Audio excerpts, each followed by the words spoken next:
We're here! Yay!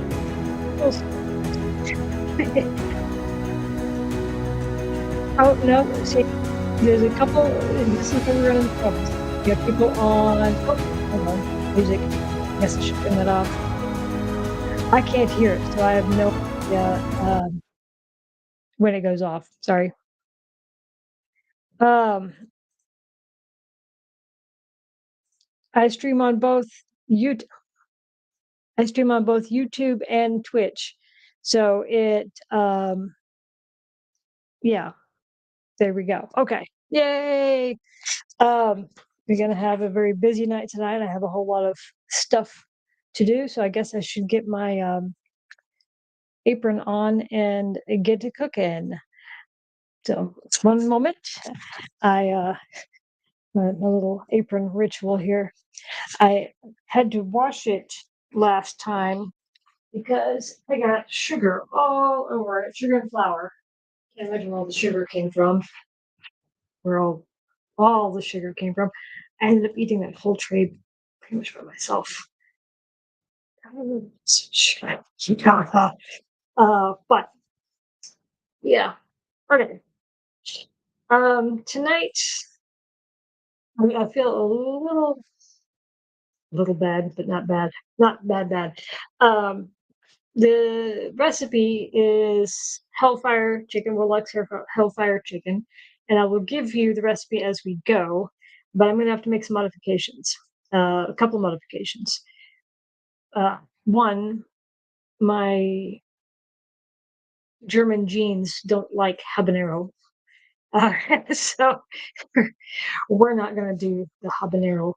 And two, my son doesn't like the sauce so much on his chicken. So I'm going to do it's in two steps. It's going to be like a crispy chicken, and then we put the sauce on it, and then we do the stuff. Probably Midwestern mom level. Yeah, Germans we don't like spicy foods. It's just not it's not on our genes. And the recipe calls for wings, but they're a lot of work to get any meat off of. So we're going to have legs and thighs because why not? Let me get this out. We'll keep those shelved into the last minute. But yeah, Midwestern mom level, kind of, Germans think pepper's hot. That's a good way of putting it. So the recipe comes from the Dungeonmeister cookbook. Hold on, I will show you. It's this cookbook, and it's the Hellfire hot wings. And then there's a bunch of glare on the screen, so I will read the recipe. It calls for, unfortunately, it is in freedom units, so we'll have to convert if you do, metric. It has half a cup of flour, easy enough, half a teaspoon of chili powder, half a teaspoon of garlic powder, half a teaspoon of ground black pepper, half a teaspoon of salt, 1 pound of chicken wings, or whatever other chicken bits you're going to use, 1 medium mango, 3 habaneros seeded, 2 cloves of garlic peeled, 1/2 teaspoon paprika, a 1/4 cup apple cider vinegar, 2 tablespoons of lime juice, and a 1/4 cup of honey. And that's if you're making the whole thing. As I go through and make adjustments, I will let you know what I change. Like I said, it's going to be German people seasoning hot, not American this much face off hot. Habaneros is spicy. I don't like habanero. The sauce will be sticky at the end, which is quite nice. I like, but I can understand why not everybody would. So we're gonna cut the habanero out, and I'm gonna have to cut the volume of the sauce down because I'm cutting it in half. So it's okay. It'll work. I'm also going to be making a salad, and I make my own salad dressing. So while this is cooking, I will be doing that. So hopefully it's a busy night. Y'all gonna have to deal with my arms. It's gonna be hot in here. It's very warm. I'm gonna turn the fan on here a minute, and we stand in front of a hot oven. So if you can't handle bare arms, too bad. So shall we begin? Yeah. Some spices have flavor. I'm not into melting my face off for the experience. Okay, so it says to preheat the oven. I'm going to do that in a moment because my oven gets to be hot pretty quick. I'm using a pan, a pretty deep pan with a grill thing in the bottom, the cookie rack thing that I use, um, just because it helps contain the mess and chicken splatter and things. So it's just easier for me to clean up using that particular pan. So in a small bowl, combine the flour, chili powder, garlic powder, black pepper, and salt. So what it's going to want is this is going to be something to dredge everything through. So I'm actually going to use a bowl big enough to actually put the chicken in and roll around. But yeah, you're making the breading for the chicken. Yeah, I don't. Um, I have it's not an allergic reaction, but I have an adverse reaction to capsaicin. It will blister my skin. Um, so eating it's really not an option, even if I did like. Um, apple cider vinegar versus straight vinegar. Straight vinegar tends to be rice vinegar. Apple cider vinegar tends to be a little less acidic, and instead of being white. So if you're doing stuff like dyeing things, it's going to change the color. It's also got, I think, a little bit slightly different acid level. So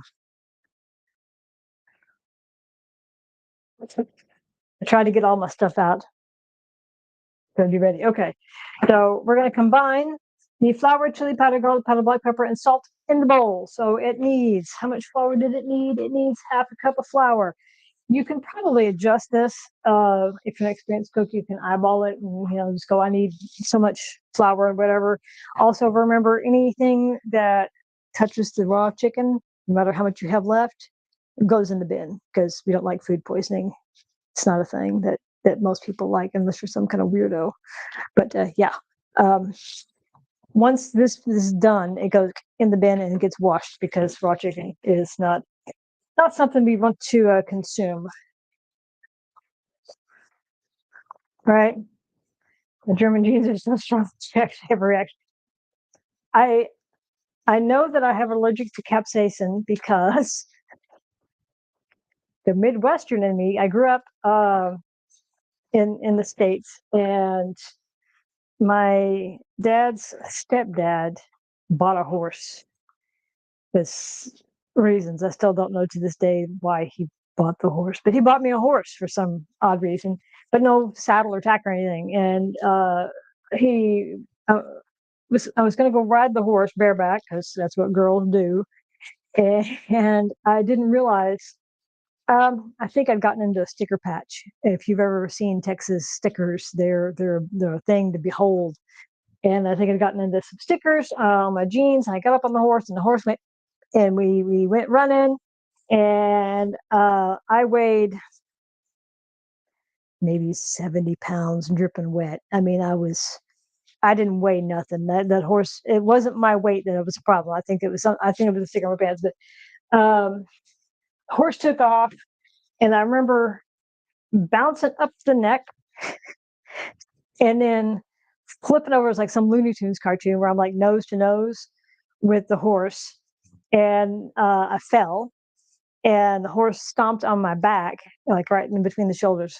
But as soon as I was off, the horse stopped and turned around looking at me like, "What's up?" And I'm like, on the ground. So my grandmother put absorbing on my back because that's what we do in rural Texas, and I blistered. So, um, which is capsaicin. It's just a heat and really hot heat rub stuff.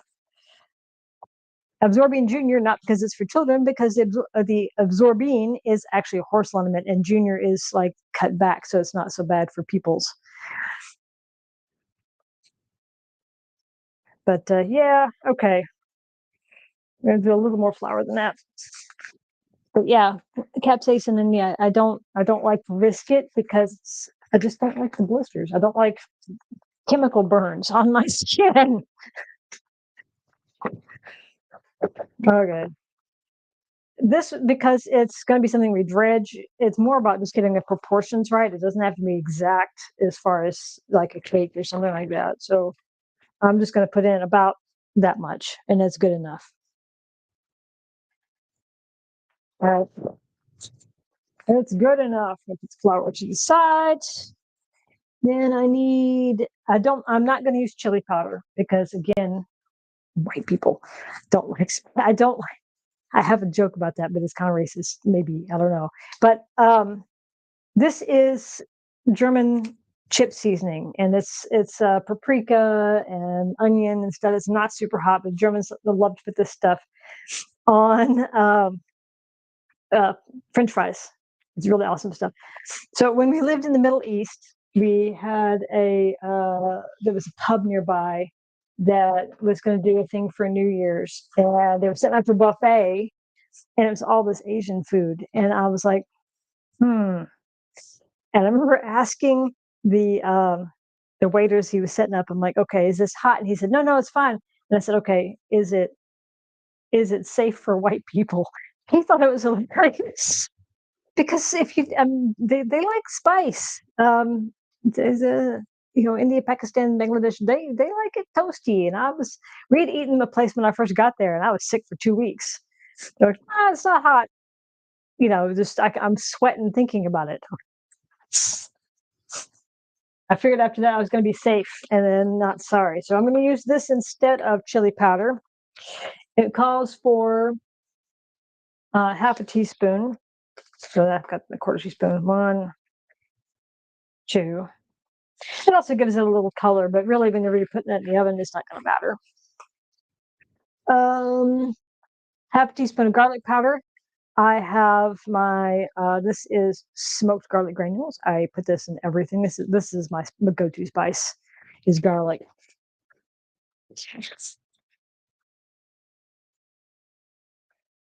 And same amount. Then half teaspoon of black pepper.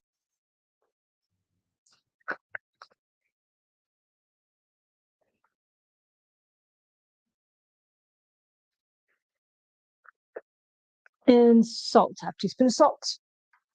I'm going to do this over my little measuring cup here because it's going to end up going everywhere as it does, and then I'll make a mess. And the salt.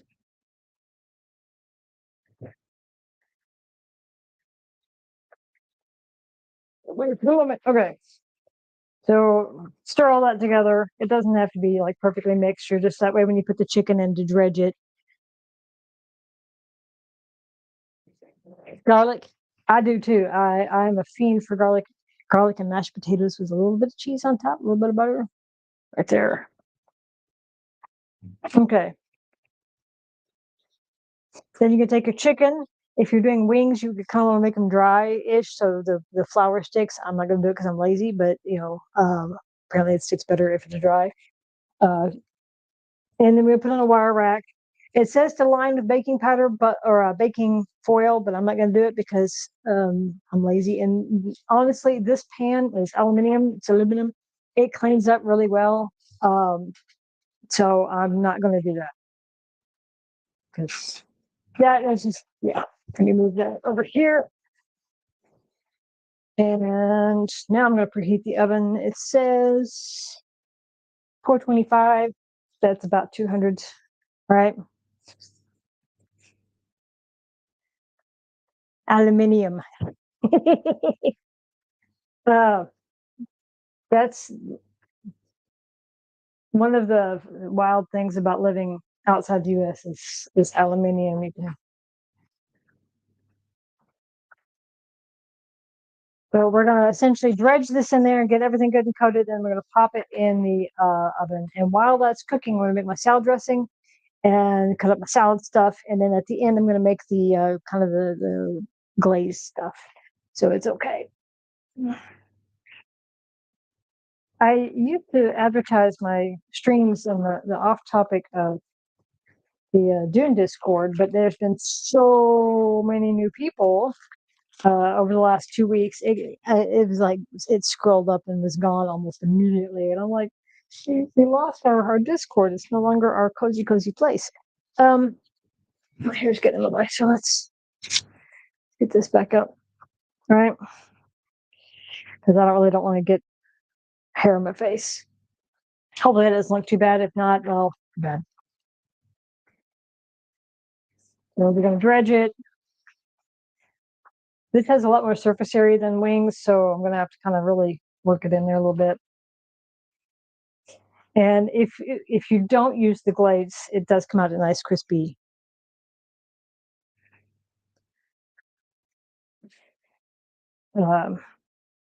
Thing. Yeah, I did naturally. I'm having to manually ping my my Discord. I used to have a bot for it, but no more.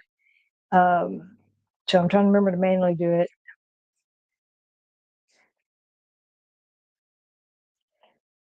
Which changed the icon for food streams. It kind of looks like something escaped out of the 70s. I'm not digging that icon. It looks scary.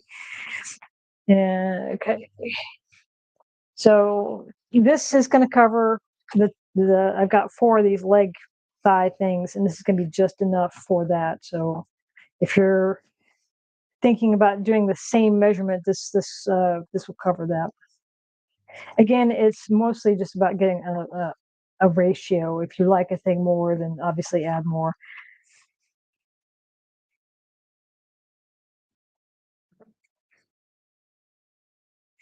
And then last one.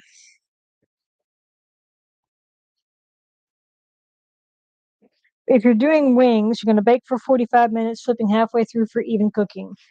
I'm not going to do that with these because, yeah, I'm just not going to do it. It's a lot of work. This will come out fine this way. And being legs, they tend to be a little on the greasy side because it's dark meat. So leaving them face down means you're going to get the skin consistently crisp, and all the oil stuff drips off the bottom, so they're not soft. All right, this soft skin on a chicken that's supposed to be crispy just not no. And that used up most of my flour mix. Let me bin that and wash my hands before I do anything else. So much hand washing. Now my fingers are all covered in that flour goo whenever you do stuff. Come on.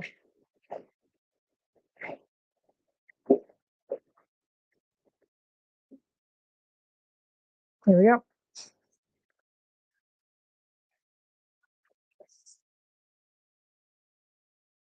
Laziness for the win. Yeah, I am lazy. Is it lazy or is it being efficient with my energy? Is it working smarter, not harder? Or is it just accepting that at the end there'll be a different mess? I'm okay with cleaning mess. And so, okay. So that needs to go in for 45 minutes. Let me set the timer. And so I have things to do while that's doing its thing. Hold on. Set the timer. Scroll the clock. Okay. I'm a firm believer in working smarter, not harder. Very firm believer in that. Make sure the clock is going.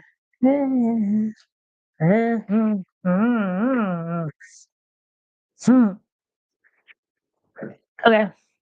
While that's cooking, so the next step it says is to bake for 45 minutes, and then we're going to do the sauce. So I have a minute. I'm going to make my salad dressing, and you think after a bit I would have the recipe memorized. I do not.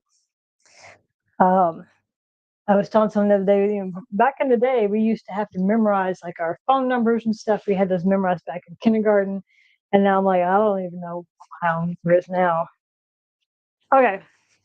So this is a balsamic vinaigrette.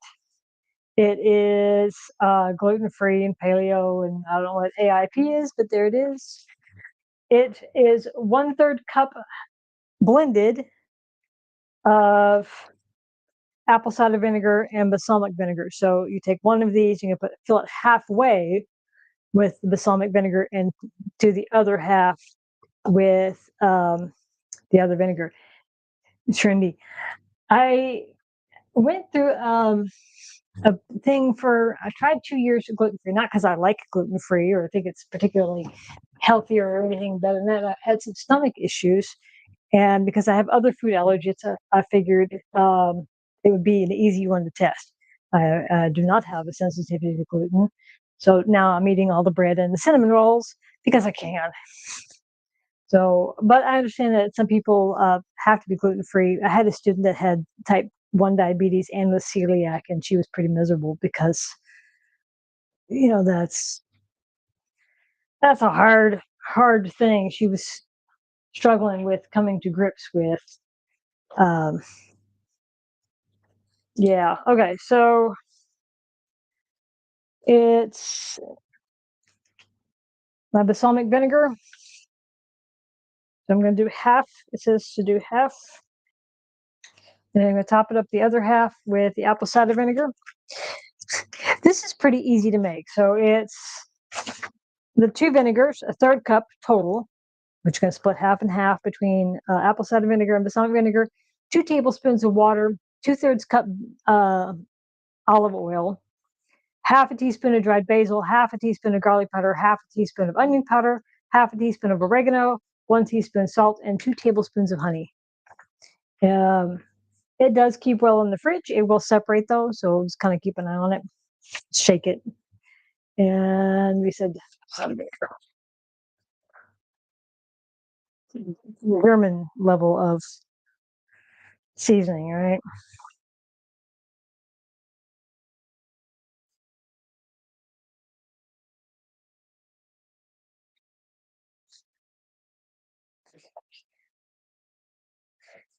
And put it in the bowl.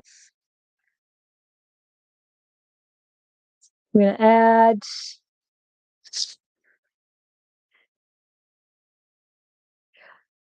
because I can't read the instructions. It says to mix all the dry ingredients first and then put the stuff in. So I'll mix the dry ingredients in the other bowl. It's fine.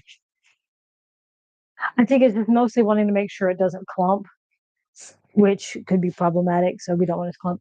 I'm also lazy. I don't have basil or dried oregano. I have Italian blend, so it's good enough. Well, hello there. How are you today? So let's see. Dry ingredients. We said if it's half a teaspoon of basil and half a teaspoon of dried oregano, I guess it's 1 teaspoon of this because maths, I can do it. Yeah. She can learn. This oven is hot. Then we said half a teaspoon of garlic powder. My garlic, I do have garlic granules, but I like this stuff. It goes in everything. When it says half a teaspoon, I'm going to eyeball it because I give no shits about my salad dressing. I'm the one who consumes this one, so it's all good. Then half a teaspoon of onion powder. Where's my onion? I have onion granules, which is close enough, right?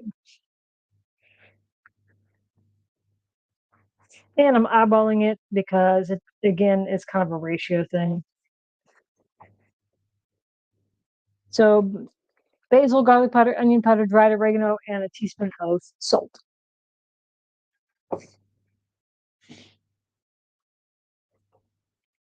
For this one, we're going to use the fine sea salt because I want it to dissolve this week and not, later.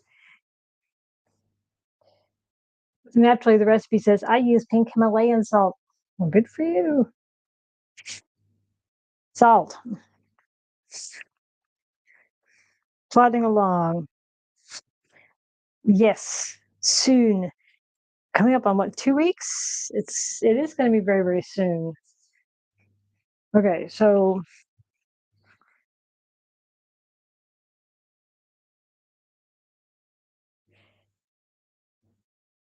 I add all this stuff.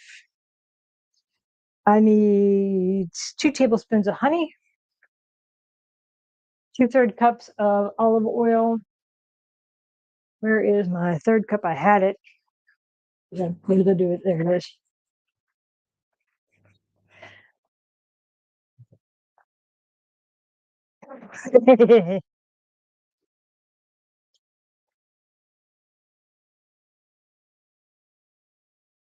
How much olive oil? 2/3 cup olive oil. That's 1.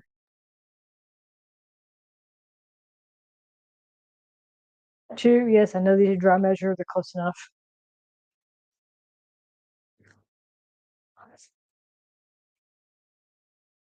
How much water? 2 tablespoons of water. I'm honestly more worried about the honey because I was kind of poking at it earlier. It was like, basically it's a black sludge down here at the bottom, which is fine.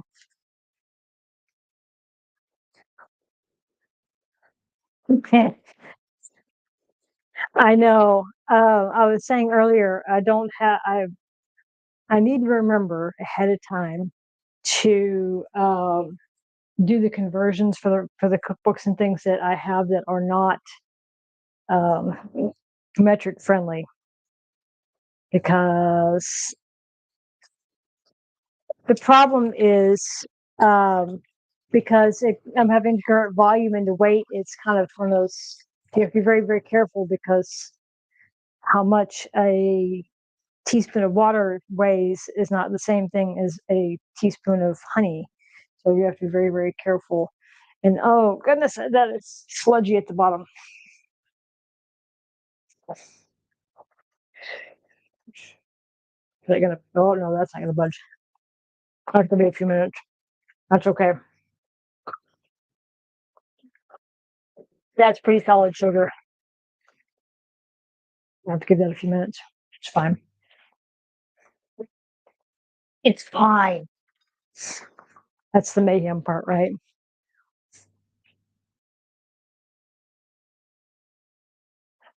Um, the and this is that's what I was saying. Like, this is actually a dry measure, not a liquid measure.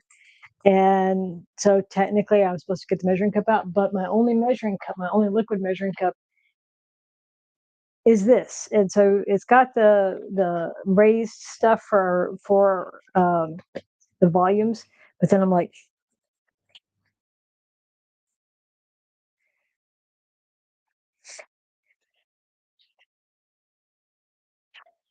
it's okay. So that's going this thing. Basically what happens is when all that gets done is we whisk it all together, and then I will pop it into my jar and then pop it into the fridge to chill. While all that's going, I guess I can start cutting up my salad. How am I doing on time?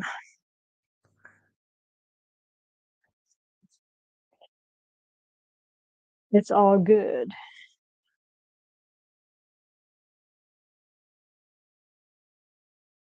Where is the timer? Okay. Oh yeah, we're doing good on time. But this way, walking and talking, right? We're working, and it's all good. I'm gonna set this out of the way. Hopefully, it doesn't get knocked over. It's kind of precarious over there. And then get my cutting board out. Now come watch me. Here's the thing. I have wine over there, and I had thought about it, but then I'm like, I have vertigo. It could be fucking hilarious, or it could be calling, you know, 999. It's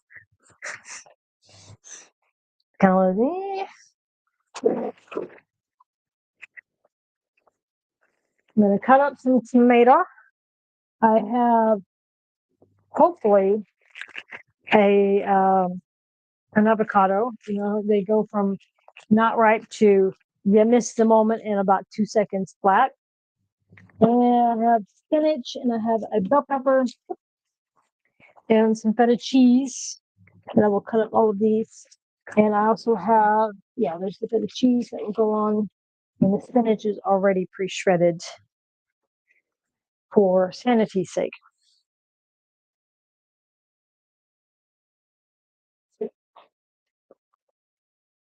Afraid that's not going to be hot enough.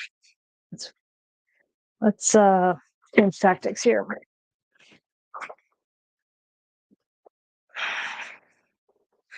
It budged something.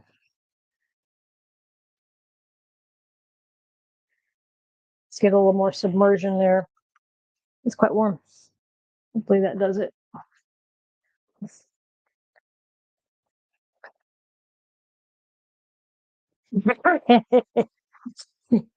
Yeah. It's like I drunk the first time was cooking. Uh, my older brother was home on leave, and I would have been 14 or 15, and we were making spaghetti. And you put a little red wine in the sauce, a little red wine in us, a little red wine in the sauce, a little red wine in us, and then we had wine with dinner. And by that time, again, I didn't hit 100 pounds, or what is that, 50 kilo, until I turned 18. So yeah, it's a lot of wine. Wine. And then the next day I was like, I thought I was gonna die. Well, hopefully there's no Maldives in my house. On that note, next week is Dune cooking. I'm going to attempt to make Maldives cookies. On Tuesday is the plan. We're going to do, Tuesday is going to be Dune Maldives cookies. I have not cut or decorated cookies in decades. This could be a debacle of all kinds of levels. We shall see. We shall absolutely see. What am I going to put all this salad stuff into?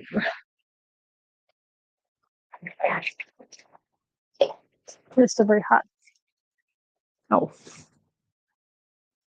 yes, we'll be making cookies. That's all the wine gone. Oh yeah, because I have vertigo, I don't drink very often. I do like wine, but I tend to get the itty bitty bottles because it's just more efficient. And once you open it, it starts to go off, and yeah, pop that in the fridge, and we can see what it's like. It's gotta be cold though. Salad. I need something to cut up into. I need a bowl. The hard water here is awful. I don't use a microwave, and yet all my bowls look like that. Is the hard water. Needed a good chopping knife. I don't have a good chopping knife. Let's try this one. We shall see. If there's blood, it's 999, right? That's the number here. I have a scar on my finger from 10 years ago. I tried getting that. I had gotten a big thing of sourdough bread, and then I got my knife out, my bread knife. I was holding it in I didn't cut the bread well, didn't catch it, and it skipped off the rough crust and slid down and filleted my finger. I still have the scar from it.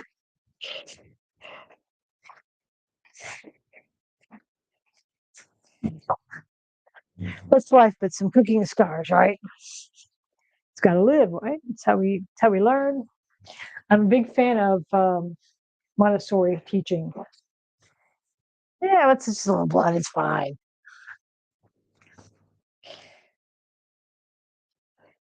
It's fine.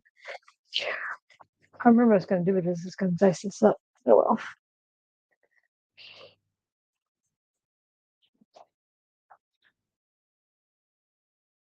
I went to a Montessori school when I was a kid and absolutely freaking loved it.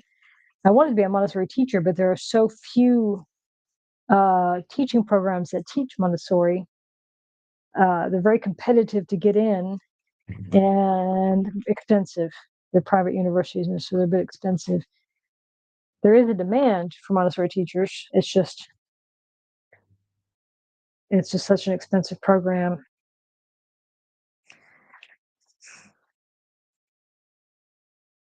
Never very tuned. It's it's yeah. I mean, I'm just constantly fighting Lyme. Everything's got that Lyme scale on it.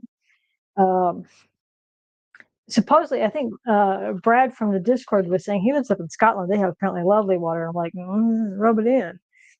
Excuse me. Well, I don't cut fancy. I cut pieces, and so someday I had wanted to learn how to do fancy cooking, but I need not even fancy cooking, just learn how to chop stuff efficiently and nicely. But I have to saw with this knife. This knife is not it.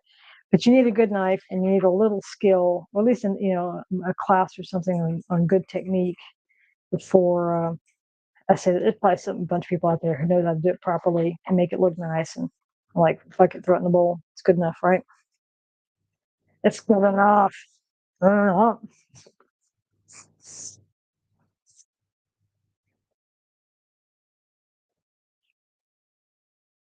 I've heard Scottish water is really nice. I haven't been to Scotland, but the water here is pretty shit.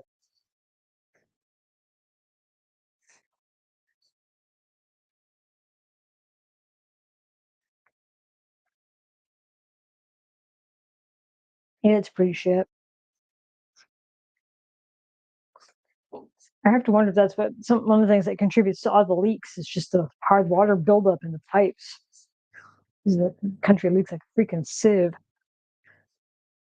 Road closes all the time because water leaks.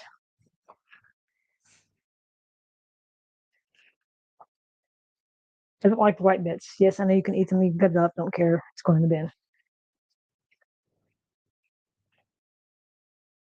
Of course, taste test. It's got to be. You got to make sure it's good, right?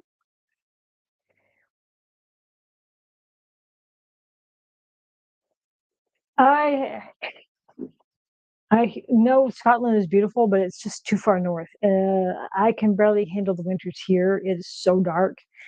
Um, I don't know if I can handle it any further north. I've thought about it. I've wondered about it. The cost of living is better there, but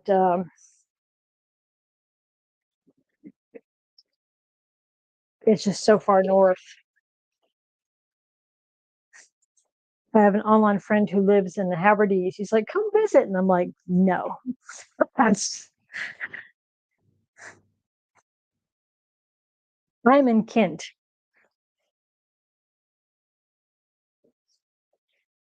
I am in Kent.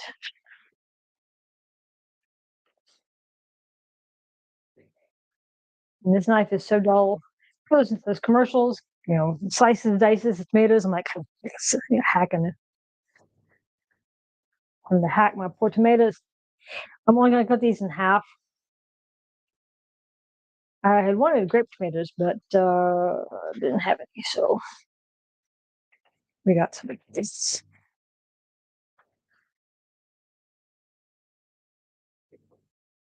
It's like a little questionable. Spin that.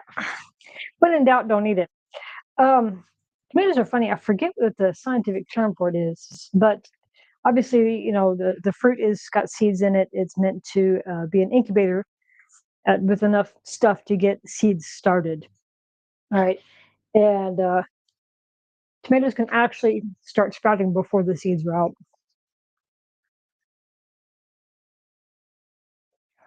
I miss Germany so much.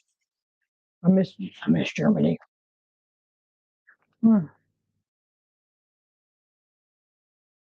Germany is absolutely lovely. I don't recall the darkness being such a problem. I know part of it here, my problem is I only have windows facing one direction, and so the sun here is a problem, and the weather here is shit. But Germany was lovely. I wish I could go back. Uh, mm, mm, mm. Avocado.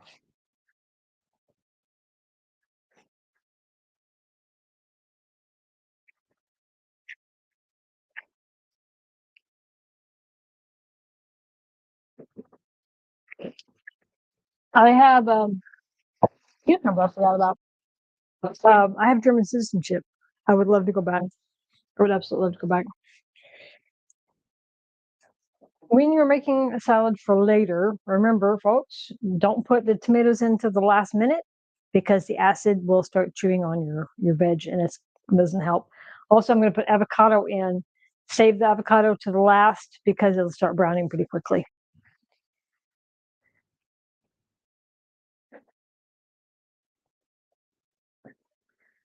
Please tell me I have a peeler. I mean, I didn't get a cucumber without a peeler. Could swear I had one. Oh, I know I did. Come on, where did it go? I don't get cucumbers very often. I thought, oh, I'll try. I'm trying to eat healthy.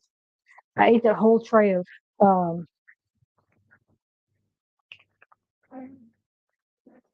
sweet rolls, and now I need to eat healthy. That was all the butter. Where is the? I could have swore I had a peeler. Can make me do it the hard way. I guess I don't have one. Darn it. Okay, I'm gonna turn the fan on. This oven is really hot. Okay. That's just darned annoying. I thought I had a peeler. Yeah, I do not.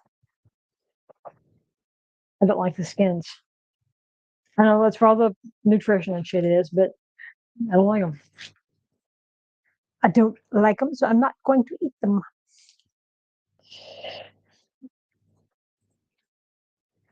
I'm gonna stand over here so y'all can't make fun of my my knife technique. Hold on. So I don't abandon you guys. That's Jenna, you can't see how I'm cutting this cucumber improperly. I'm gonna flay a finger. Now I remember why I don't eat cucumbers very often.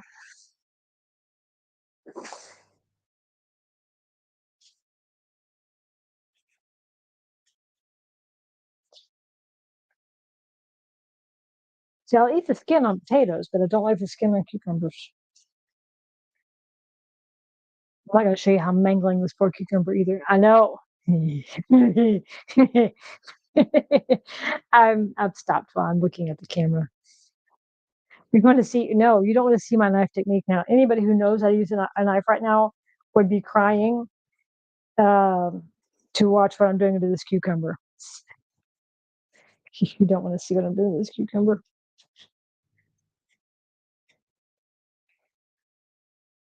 I haven't done this in ages. Now I remember why. The question is, how much of this cucumber will survive this technique? I need to. I see. I'm always torn between doing early prep and not, because then I need something to do while other things are cooking. Now, like next week when I do the cookies, the batter, the dough will be. Yeah, I'll put that on my wish list. I have a wish list on Amazon just for this stream. It's mostly for this stream with cookbooks and there's a couple pans and a couple of kitchen gadgets. So I'll put a peeler on there. Yeah.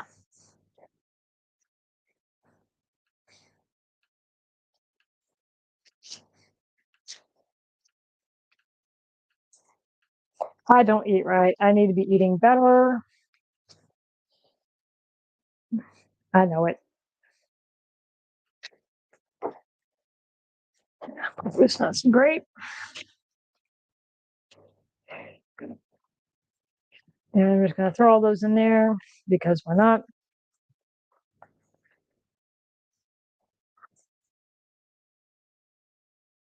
I need to set up my Twitch for it.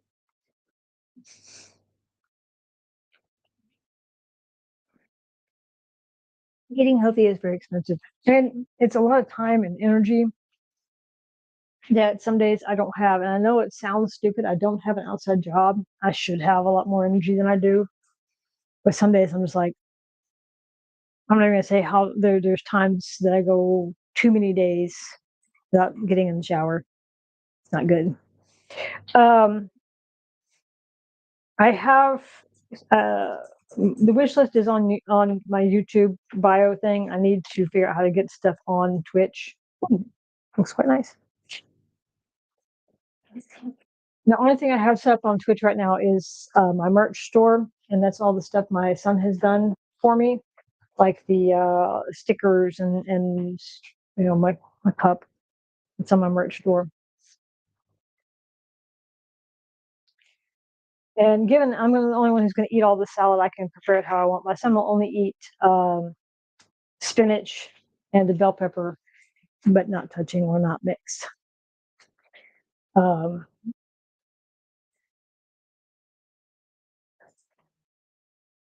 I can put whatever I want in my salad. I can do it however I want, and if it's all mangled looking, I don't care. Like, so do keep in mind, pre-prepping the avocado does risk browning, though. So if you're one of the people who can't handle a little brown spot on your avocado, don't pre-prep it. I like avocado.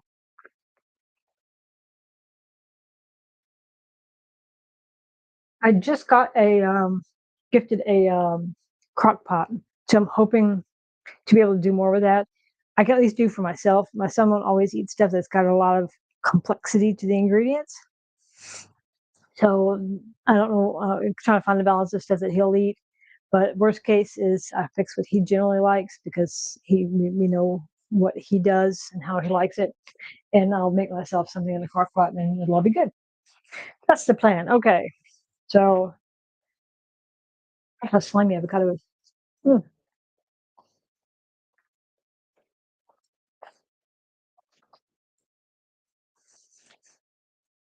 That part of my life is done and over with. The only other thing I have to add to that will be the feta cheese and the salad dressing that I need to finish.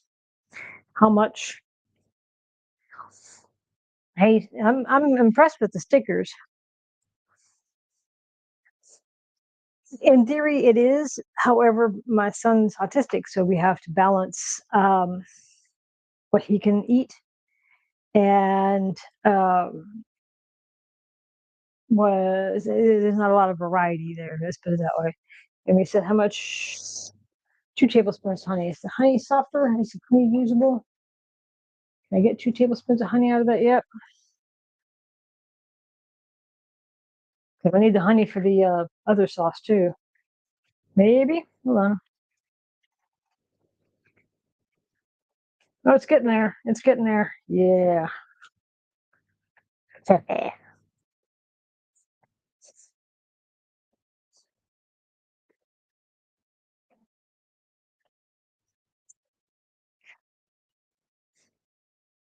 It's still a little crunchy, but I think I can get some honey out of it.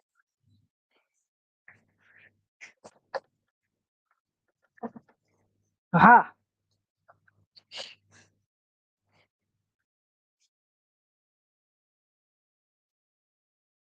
A little bit, but I will set it back in the hot water for the other thing. I want to get this done and in the fridge before I start on the mango sauce.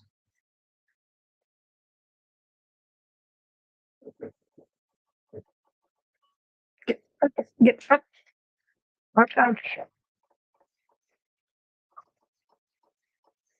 and this is why I don't pre-prep, though, because otherwise we would just be sitting here staring at me doing nothing. And how is that exciting? Watching me make a mess in my kitchen, that's exciting, right? That's entertainment. What will she do this week? Will she burn the fuck out of herself? Will she cut her finger off? Stay tuned.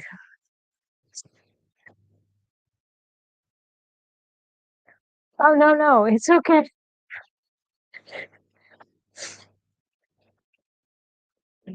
Stuff happens. I'm just glad people show up and I have someone to talk to. We're doing Hellfire Chicken. So here's my cookbook. I love this cookbook. It is labeled through dark pacts with beings beyond understanding or reason. Warlocks learn to channel their terrible hellfires that burn through armor, magic, stone, and bone. Like so much kindling, understandably, they often loathe to practice this magic with cooking, but a slight tendency towards recklessness is, of course, part of any good dark bargainer's makeup. Therefore, is born the Hellfire Hot Wing, cursed with searing heat, but cloaked in tempting offer of syrupy mango sweetness. Feel the burn. It does have the caveat that if you're doing the habaneros, use gloves, and obviously don't touch your face. So whisk all this together. We're going to pour it into the bottle, and then I'm going to pop it into the fridge. I love my little bottle here. It's got a couple of salad dressing recipes on it, and it's got measurements on it as well. And I will need the funnel to do so. We have funnels. At least everybody should have a funnel. Kitchen funnel sets are invaluable.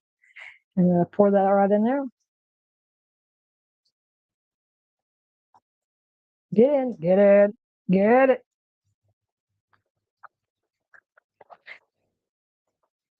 A little bit of chunky honey, little honey stuck. Get.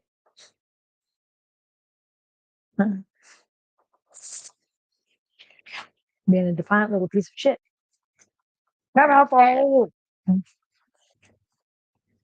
It's good enough.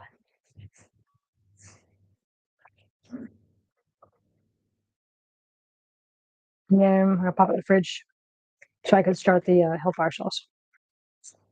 Again, I'm modifying this recipe. You can see it's already separating.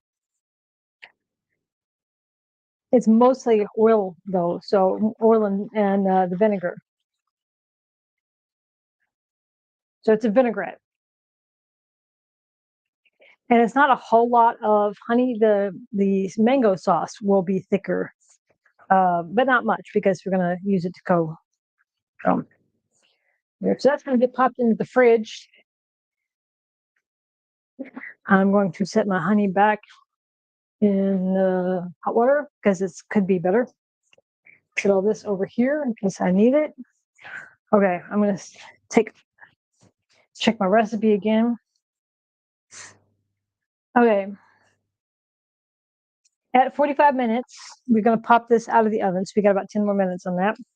And then in a blender, we're going to mix the mango, the habanero peppers that I'm skipping because I'm wimpy, garlic, paprika, vinegar, and salt and the lime. I have a hand mixer thingy for that. And then we're going to cook it over medium heat for 5 to 10 minutes until it reaches the preferred consistency. And then I'm going to pop it back in the oven for a few minutes. But ideally, this is the goal that it's going to be kind of a sticky chicken. Stay. Science has to do with liquid density.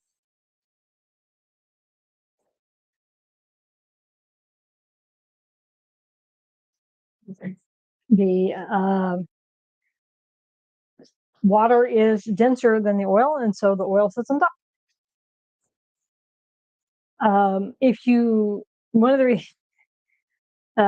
When you get blood work done and they put the blood into little vials, it'll have the stuff in the bottom of it. That's to keep it from separating because your blood will do the same thing. It'll separate into plasma and then the solid bits that are in your blood. And you don't always want that to happen. If you want to test the blood for a specific thing, you need it to be done up, or they might put it in the centrifuge to cause the solids to spin out. Depends on what test they're running. So I need to have my little blender do me hate. I don't have a whole mango because again I'm making this sauce just for me, so I got just a little bit of mango. And we're gonna do the mango, the habanero pepper that I don't have. I am gonna put a little bit of the chip stuff and a little pinch of cumin in it, just for a little flavor. Just a pinch of cumin. A little cumin goes a long way, but damn, it's good. In goes mango. Some of it is so hot. This would be 3 habanero peppers seeded. Again, if you're cutting up spicy peppers, use gloves. Don't touch your face. Make sure you wash your hands good. Something that's going to get the oil off, so something like Dawn would work really well. sometimes better than regular hand soap, but make sure that your hands are completely clean before you touch anything important like face or go to the bathroom. I hear that those will make you question your life choices, and we don't want that. So I'm just going to put a little bit of this in. This is maybe 3/4 teaspoon, but it's what's in this. I love this stuff. Is paprika, sea salt, dried onion, garlic, smoked paprika, black pepper. If the Germans in here are familiar with this stuff, it goes on all of the pommes frites. And then we're going to do a pinch of cumin. By pinch, I mean a literal pinch. A little bit of that goes a long way. Yeah, people make silly mistakes. 2 cloves of garlic peeled. I don't have any garlic, but I do have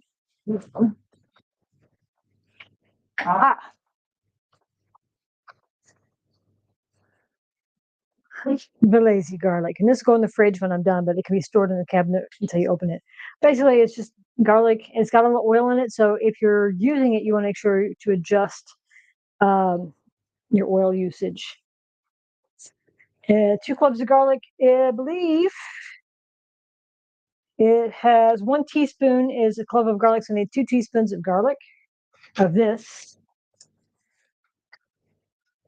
I have half teaspoon out, so that's half, 1, half, 2 teaspoons. And I'm going to pop that back in the fridge. It does not have a shelf life of a couple of weeks before it starts getting a little funky. And then half a teaspoon of the paprika. I've already used that, so I'm not going to add more paprika. 1/4 cup of apple cider vinegar. Vinegar is very popular today. It's a 1/3 cup. Where's my 1/4 cup?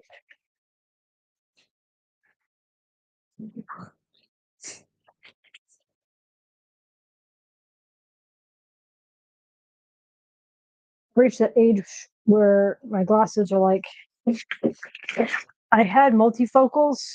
They didn't help. I still take my glasses off to read. I'm still have vision problems. So I'm just like, fuck it. 2 tablespoons of lime juice. I have lime juice left over from when we made the Nuka-Cola. Yeah, where I had lime juice, where'd it go?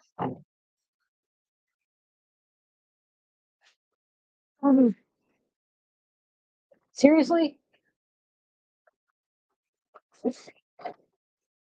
Where did it go? Well, fuck it all. The fridge is not that big. I don't have any lime juice. Oh. Well, that's just damned annoying. I don't have any citrus.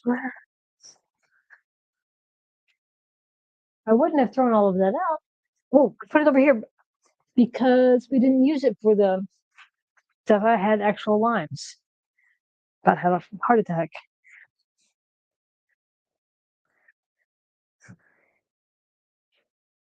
And we said 2 tablespoons.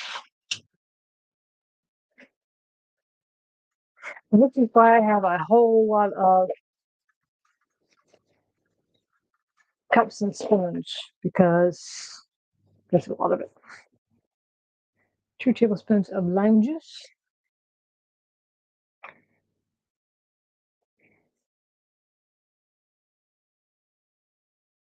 1.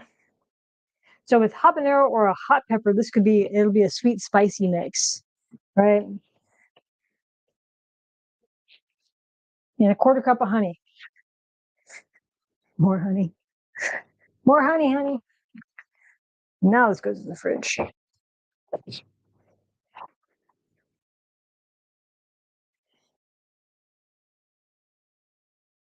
Out of my way.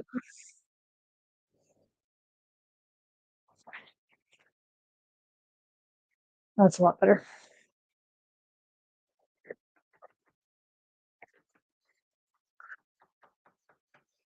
beat it into submission.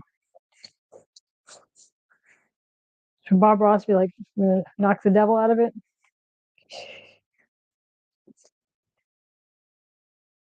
I think that my personal theory on why the vinaigrette wasn't thicker with the honey is the acid is going to break the honey down fairly quickly, I would think. So, thank you.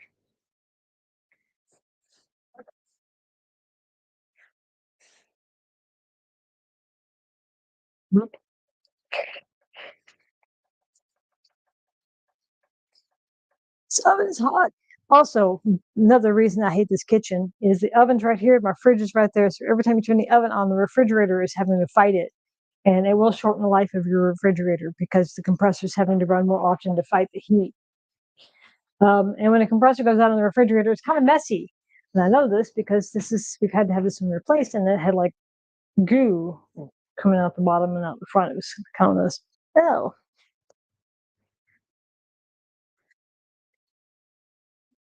Okay.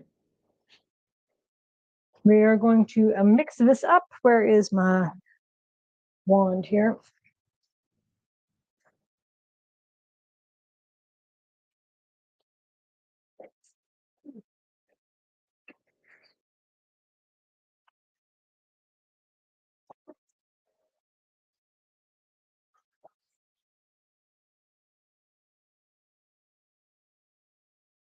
Give me 1 second. Hey kid, I'm going to turn this blender on for a minute, so it might get loud for a second.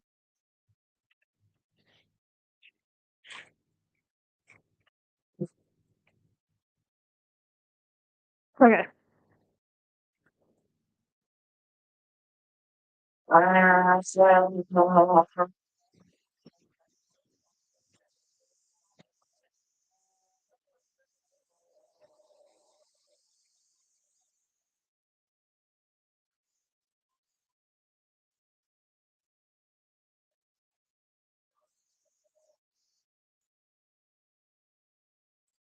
A nice homogeneous stuff.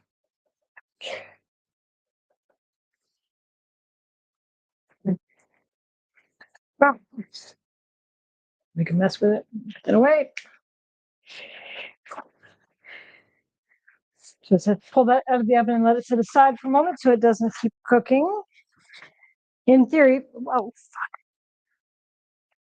this should be about done. If I stick a thermometer in it, I'm going to guess it's very close to done. But we still have a few more minutes. So just pull it, set it aside, set it aside. And then get all of that. Then put this in a saucepan and heat it up until it's the desired consistency.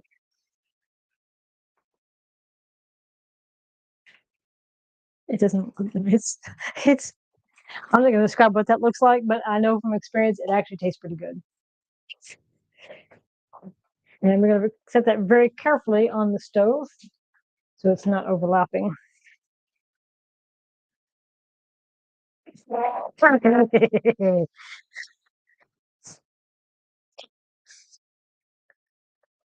Sorry.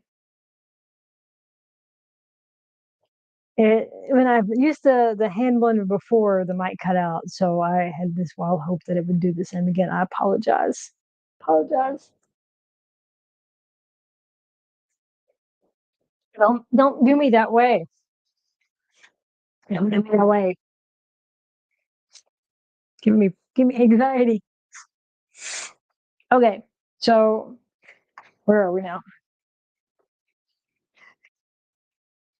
We're on the step that says in a medium saucepan, cook the mix over medium heat. Simmer for 5 to 10 minutes until it reaches a preferred consistency. We're going to remove it from the heat. We're going to crank up the oven heat. Fully coat the wings in the sauce, which I'm not going to do. I'm only going to do half of it. Put them on parchment paper. I'm going to guess so it is easier to clean up. Bake for 8 to 10 minutes until sauce is slightly caramelized. I'm going to have to switch pans, but that's okay because I have another pan of similar type that I can put the parchment paper on the bottom so we can get the same.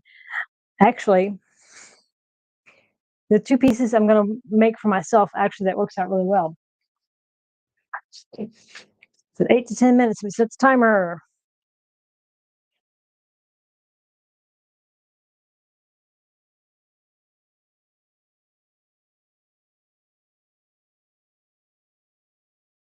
Let's put it down to 6 minutes because it's taken me a minute to do the thing. I've lost my glasses. There they are. I've reached that age. Well, hello. We are making Hellfire Chicken from the Dungeonmeister's cookbook. Modified because I'm not a glutton for pain. So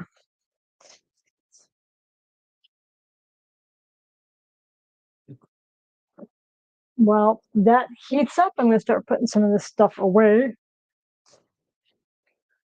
I was cleaning up the last stuff till the next day. I ended up soaking quite a bit of it overnight because of the sugar. And after taking 2 hours to cook, I was a little tired. And then I ate all the sugar, and then I was like fat and tired. Okay. Much better.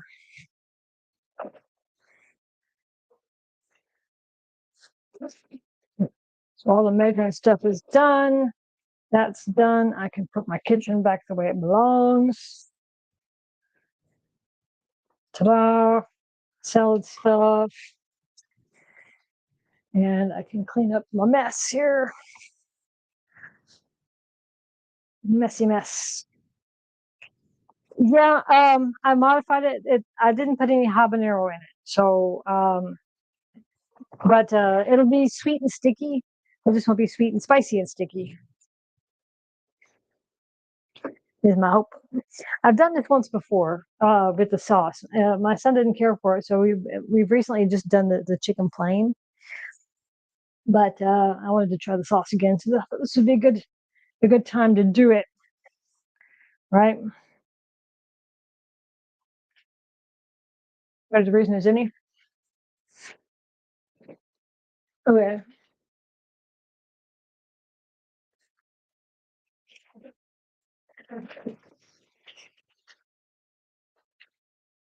My other cookie pan. Hmm.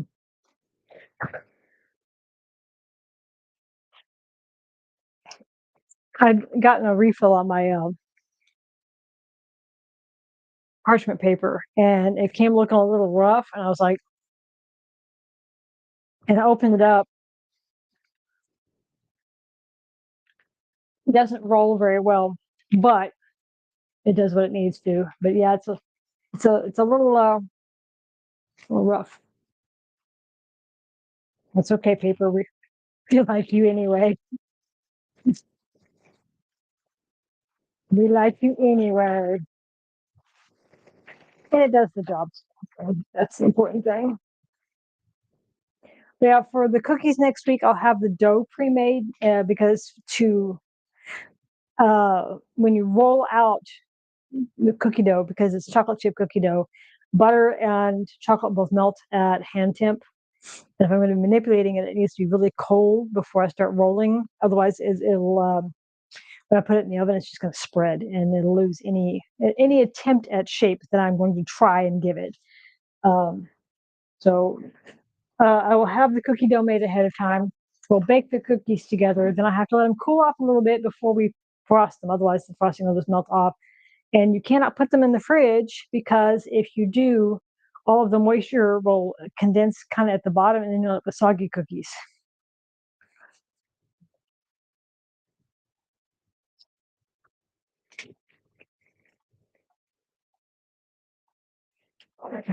Somehow, in all of that mixing, there is a piece of mango just sitting here.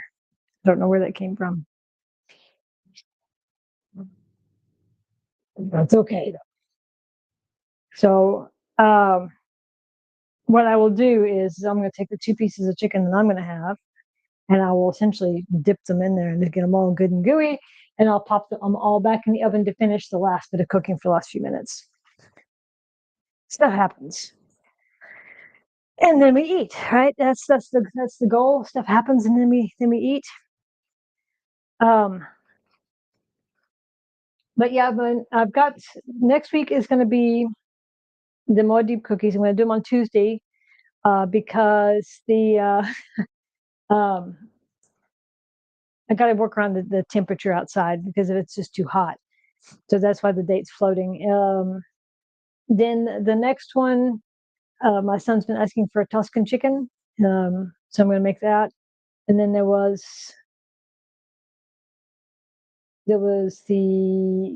something from the Dune cookbook that was the poached egg that I want to make with the bread. And then there's one other thing, and I cannot for the life of me remember what. Oh, Hobbit food. We're going to make Hobbit food.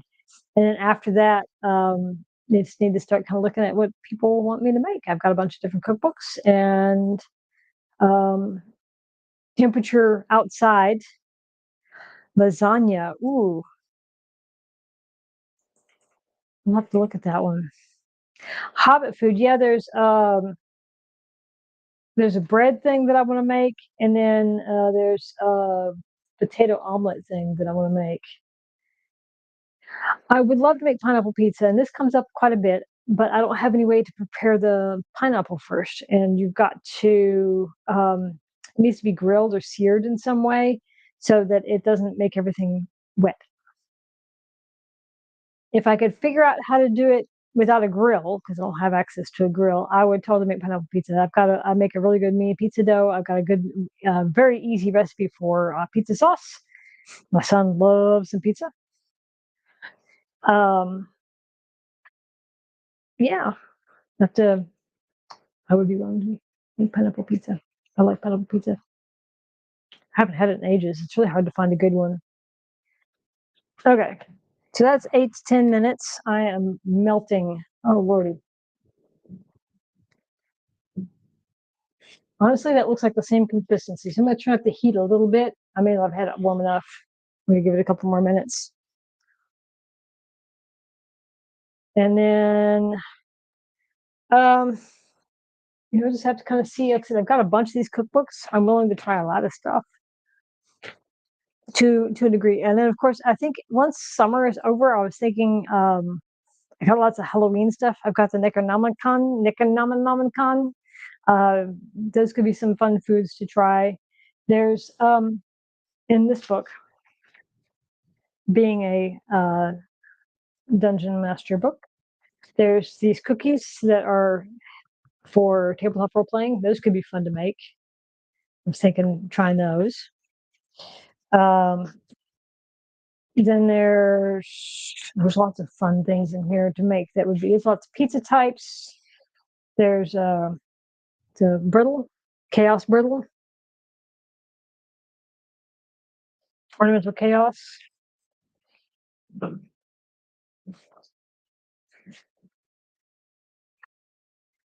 There's popcorn balls. Oh, I could do nacho cheese and homemade soft pretzels. The only problem is my son can knot the pretzels far better than I can, and we won't see them on camera. So you're going to get ugly mom pretzels. Miniature caviar. Let's see what else. Mimic cookies. This could be fun to make around Halloween.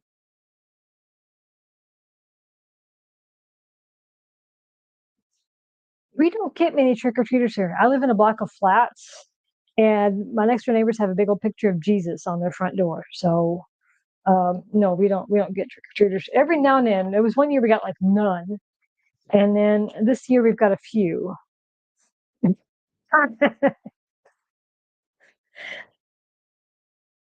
Salted caramel lace cookies.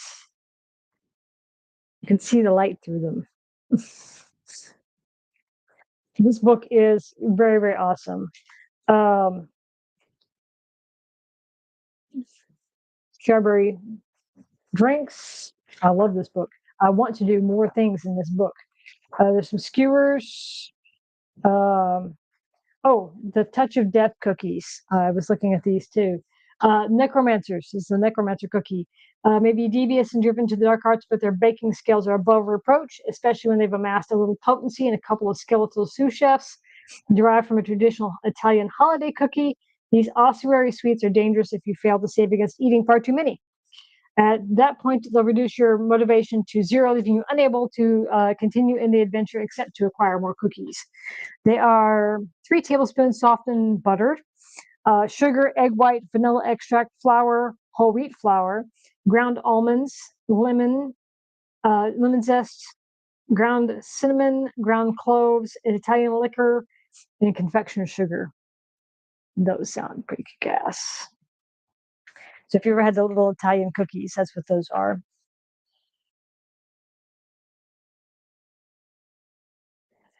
So many of these things in here need like iron skillets, and I would love to make something in an iron. I want to learn how to make fucking nut because that looks fucking amazing. But I promise you, anything I make won't look that good. But that looks really good. Okay.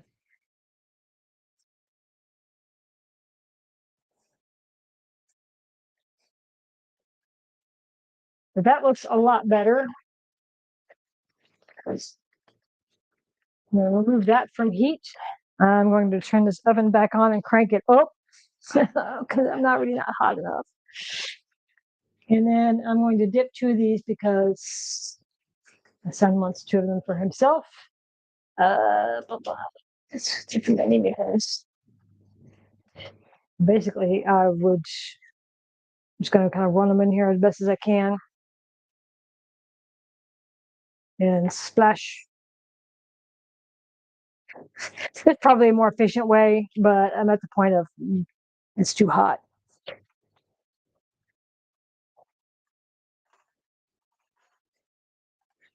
There we go. Don't touch the edge of the pan with your bare hands either. Just saying. It might be uncomfortable. Just a little bit. And then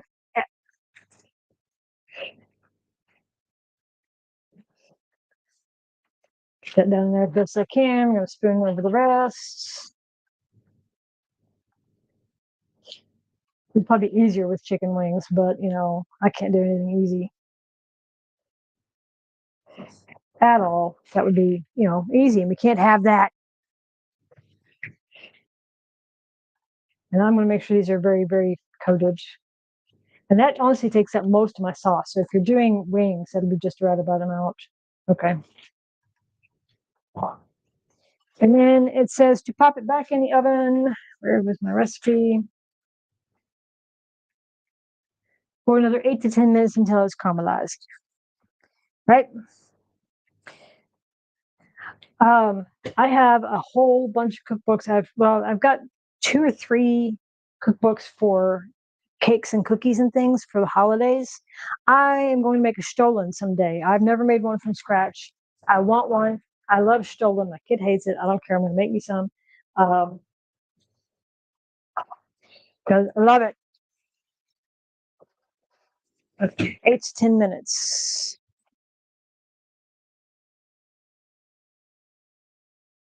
But yeah, I've got the Fallout cookbook. So there's cakes and cheesecakes and things in there. There's I've got the other D&D book. Let me go grab that one because I got a minute, and I kind of keep coming back to it because it just sounds really good. And get what's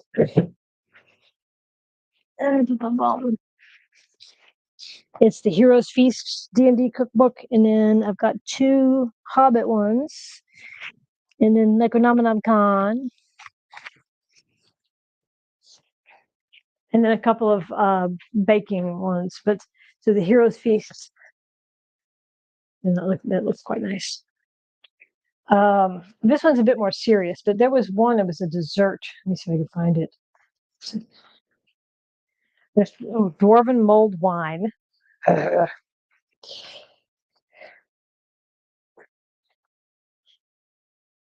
see if I can find it.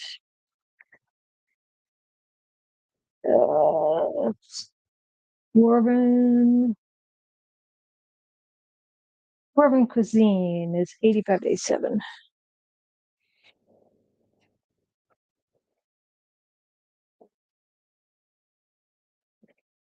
A specific thing. What was it? Pudding. 109. It's called black pudding, but it's not black pudding.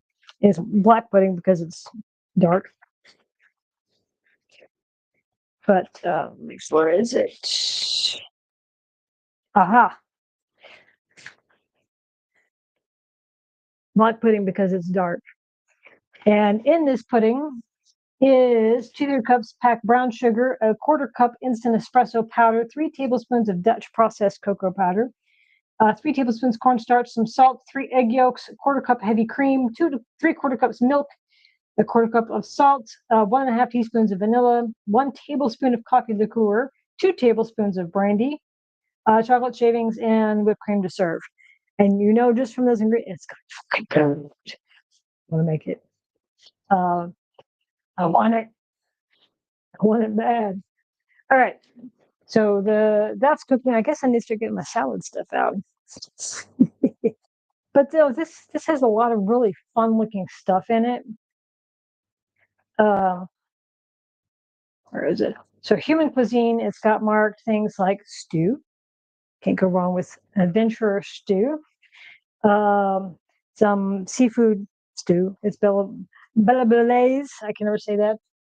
Some trout. Golden brown roasted turkey with sausage, stuffing, and drippings. Yum. Hand pies, which are also something you get in the Hobbit books. Molasses nut bread, candied apples, skillet fried spiced potatoes, buttermilk biscuits, penny glazed ribs. What are the ribs? Hold on. It's ketchup, honey, Worcester sauce, cider, Dijon mustard, some neutral flour, oil, onion, garlic, cayenne, baby back ribs. That's what that is. It's baby back ribs. That looks good. Onion soup. Then the Elven cuisine is going to be probably a lot more veg. Deviled eggs, Elven bread, some salads, drow mushroom steaks. Well, see, these are all things I want to make. I want to make on the stream. I think this would be so fun and just delicious. However, some of these things, like the ribs, would not go well on the stream because they will take all day. And I don't have the ability to cook. Salmon, some vegetable soup, and then into the dwarven stuff, we got bangers and mash. That could be really good. Miner's pie, which looks like a shepherd's pie. Leek soup, which sounds good. Smoked sausage and kraut and dwarven mustard. Num num. Corned beef hash, dwarven flatbread, orange duck. Then we have for halflings cheese. Looks like fondue. Stuffed egg battered toast. That would be French stuffed French toast. Chicken something dumplings. And that's literally what it's called. Chicken something dumplings. That looks really good too. So in my little dream world is we will work up to some of these things to try some new foods. Some of these things again I can't do. There's my son saw there's a spiral sliced ham. I'm like, we can't get that here. And so, but they look really good. Rose apple and blackberry pie. I mean, y'all would stick around for an hour while I make pie, right? Honey drizzled cream puffs. These are all looking really good. And the uncommon cuisine. How are we doing on time? Halfling chili. When I do the Hobbit food, I'm going to make this orc bacon because it just looks really good. And you got to have bacon. Kebabs, some more stew, cockatrice wings. I know, and I was really shocked that people stuck around for 2.5 hours listening to me babble on about food. Yeah, I think it probably works. Barovian butterscotch pudding. That looks so fucking good. I want this. We need to make this happen. When it cools off, thankfully our winter here is very, our summers here are very short. And so the ability to bake and do longer things definitely becomes an option. Oh, speaking of,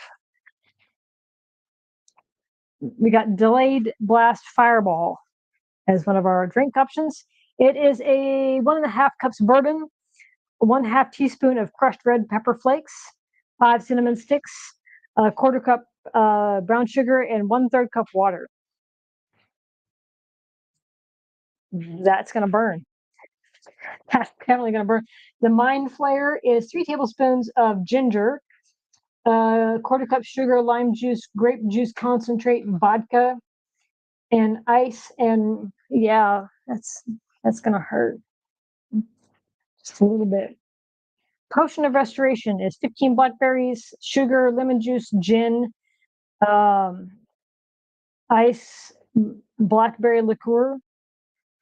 This could be really good. So yes, I have nerdy cookbooks that I would love to make more nerdy food from. That fireball is gonna burn. That's gonna burn a lot. But I want to give them a go. So I'm going to turn this heat off, and I'm going to leave it closed for just a minute while the burn abates, while I get my salad stuff out here. And I need it's spinach for my kids, my feta cheese, salad dressing, okay, and why not? Right? Move these things out of the way. But first, feed my kids. But we have options. Like I said, I'm surprised people have been so interested in doing these streams with me. I think we were talking about it. I think Kason and I were talking about it the other day. It kind of stemmed from that Broken Conan stream back in November, I guess it was, where we sat for an hour watching a loading screen and just chatted. And I figured this way, we could look like we're busy and chat and have something productive at the end.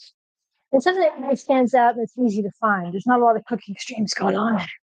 And most of them are probably a lot more educational and informative than what I do. So let me check my temperature.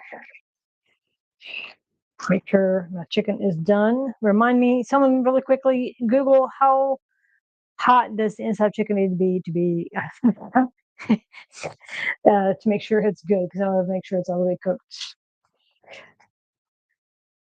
I'm going to say it's 75. 76. And this one over here with the sauce on it, 78. So yeah, that's cooked. 87 Celsius. Double check.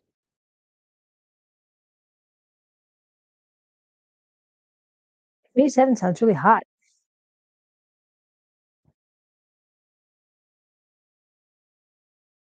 That's 80. Are you sure? 75 is the minimum. Okay.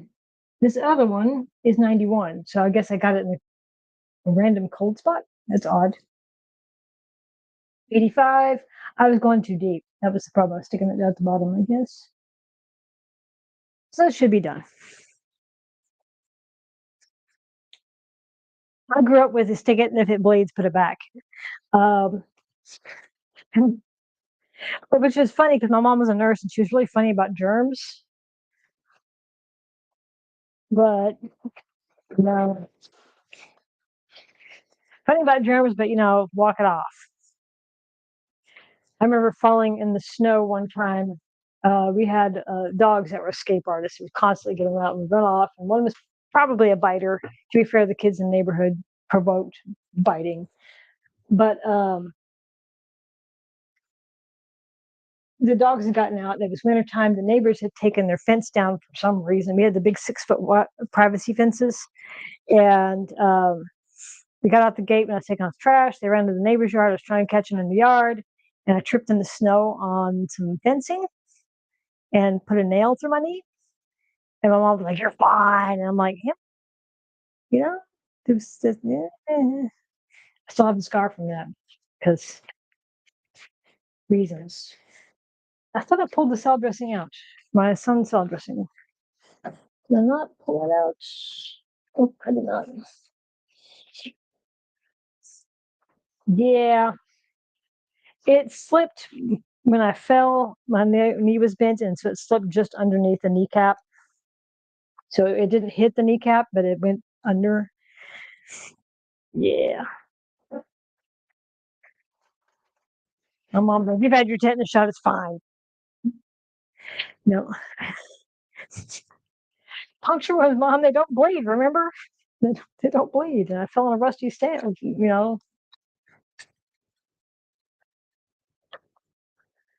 It's fine. Get son's chicken here.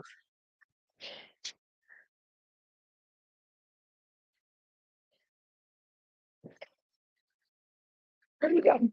Gabriel, do you want bell pepper with your chicken or just spinach? Just spinach. Just spinach. Okay.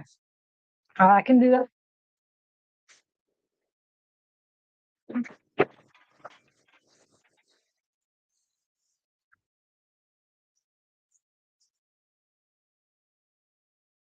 That's bad. That's real bad. You should feel bad for that. You should feel very, very bad for saying that. No chicken for you. Oh. I always struggle getting the right amount of flour on there. I always seem to have a little left over. Oops. And then my son, let's put my son's first.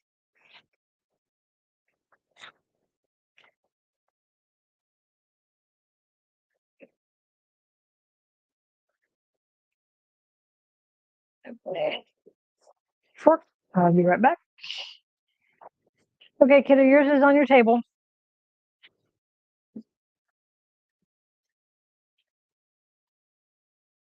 Here. If y'all weren't like half the world away, totally I would. And this is where my grandfather would roll in his grave because I have a wine glass that's way up there and I'm short. So this is a Nutella glass.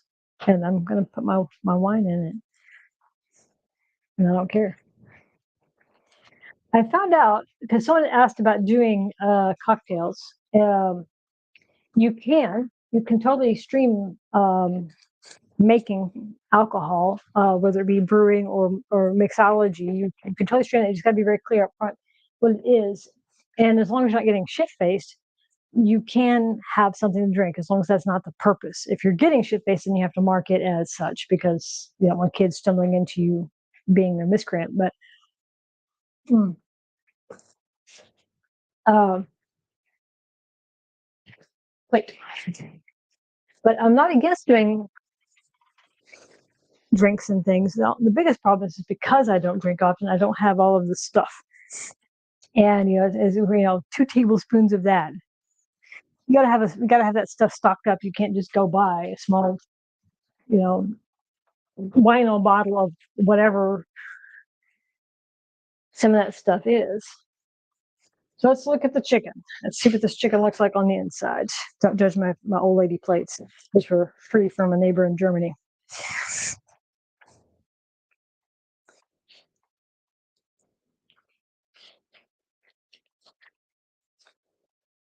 Chicken. Cutting up the chicken. Keep in mind, this is supposed to be wings. But the color on the sauce came out quite nice. It doesn't show up so great on the camera. It's a little washed out. Sorry about that, but that's good. It's sweet. It's got a little bit of a kick from the paprika stuff, but it's not like, oh my God, I'm melting my face off, which I appreciate. This is really good. Again, if you're into spicy foods, I'm going to think that the mango is going to offset the heat really nice. And it's a sticky sauce. So usually you serve with blue cheese and ranch dressing.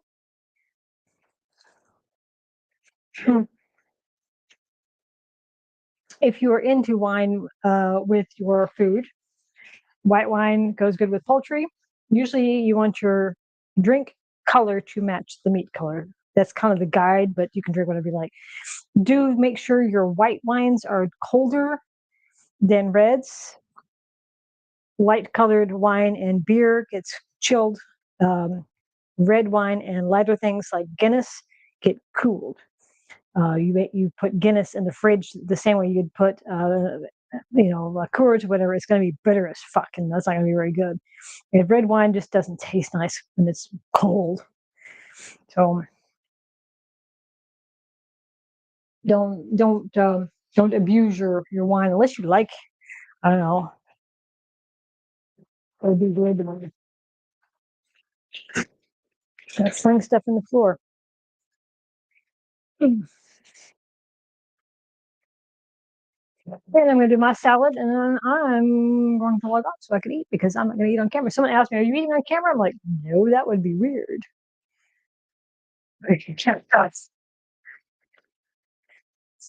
That would be provocative. This is not OnlyFans.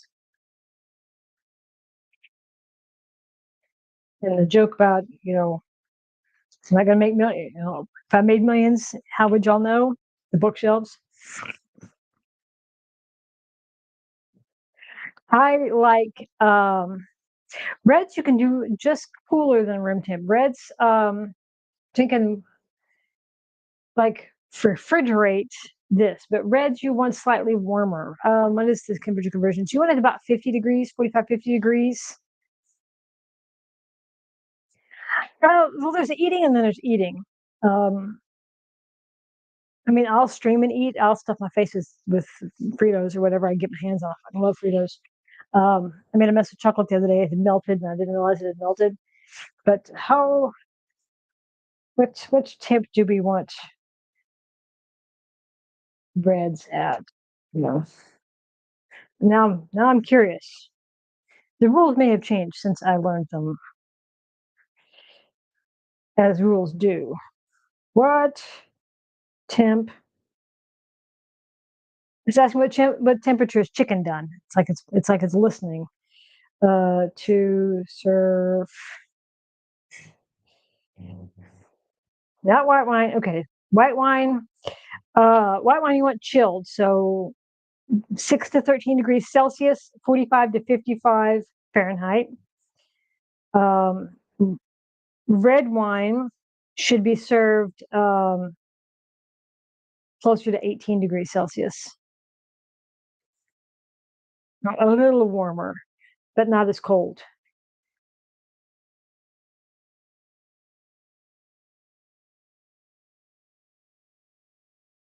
But if you put Guinness in the fridge like you do Budweiser and then you complain it's bitter, that's why. They are always listening. It's kind of creepy. It's creepy. It's a lot creepy. Let me see if I can move this around a little bit. But so white wine you can have, you can like I said, you can mix it with whatever you like. Just know that some wines are gonna like I got a hold of a Merlot one time and I didn't read the bottle because I'm dumb, and it had black pepper in it because it was meant to be served with like a really rare steak. But I didn't have steak. I forget what we had with it. And we were like, this is disgusting. It's awful. I grabbed a meal deal from Sainsbury not so long back, and it had some what I thought was a rosé, but it was a dessert wine, which was really it was almost syrupy sweet. I was like, no, that was my own damn fault for not reading it. Yeah, they're always listening. It's kind of scary how much listening they are doing, how fast they are listening. It's not nice. Mm.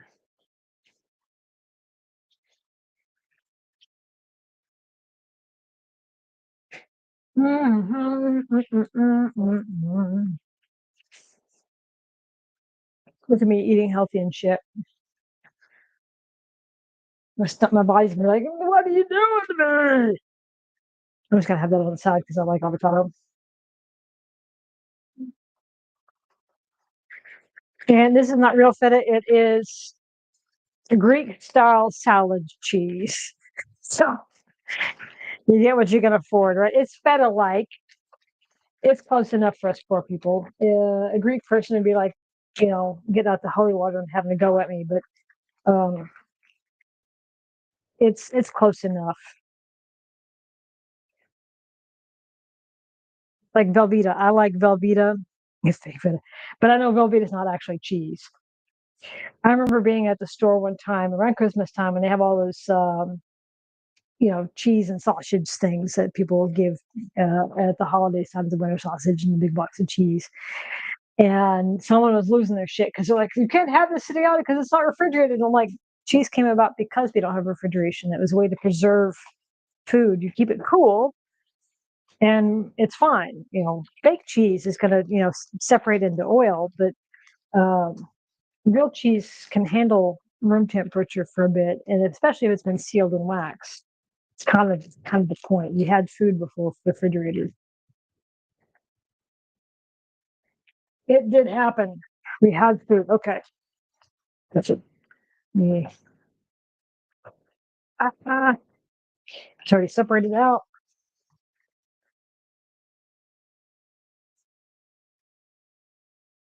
Okay. Yeah. Where you could keep things at a steady, coolish temperature. Um, so you could keep potatoes for months. You could keep onions for months. You could keep a lot of gourds for months. Um, that's why it's called a root cellar. The concept. But just out of the way.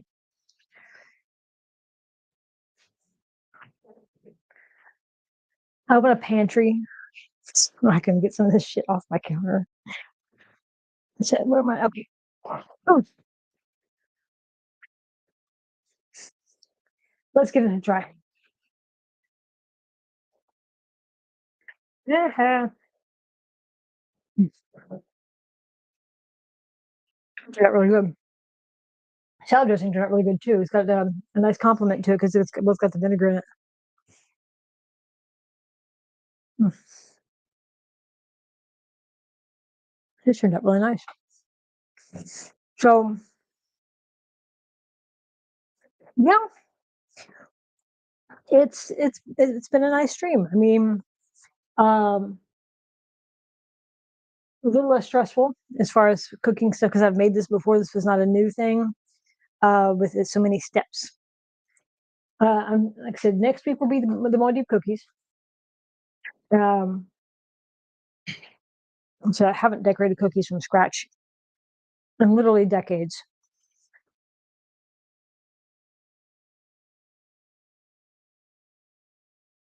I have ideas to try. I'm sure they'll taste fine. Um, but we'll know we'll have to see how they look. Well, sure thing. I've got stuff planned.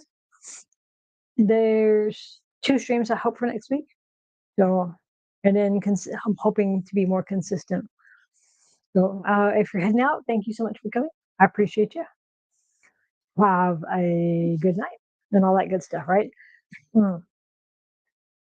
I'm just gonna sit for a second because I just stood for an hour and a half in front of this hot oven, and this chair is so nice. Sorry, I just kicked my tray. Oh, yeah. What a day, though. Yeah. Feeling all domestic and shit. Sure thing. Thanks for popping in. And for those interested, pop in my Discord. We'll be taking some ideas. I'll be putting up some polls for next things, next stuff to work on. The wish list is on Amazon. It's in my YouTube, and my PayPal is there as well if you're helping cover the expense because food is expensive. And I splurged. I got an avocado. That's it's like crazy how expensive it is to eat, you know, anything anymore. It's just like, wow. Oh, cheers, so nice. Even spins and everything. It's got a footrest on the bottom. It's like a nice bar stool. Yeah, and I put it together myself, and I'm feeling pretty confident about it. The wine wasn't. The wine was like £1.70 or something. It was cheap for the little bitty bottle. I remember in Germany getting. I haven't lived in Germany in a couple of years, but I was paying like 99p for a single serving bottle of prosecco, which was divine. I loved um, prosecco. It's just cheap. It's easy. It's bubbly. It's lively. It goes good with everything. I mean, you could have prosecco with steak. You could have prosecco with dessert. You just have prosecco because it's all good, right? I'm just gonna eat this bug cut a hole.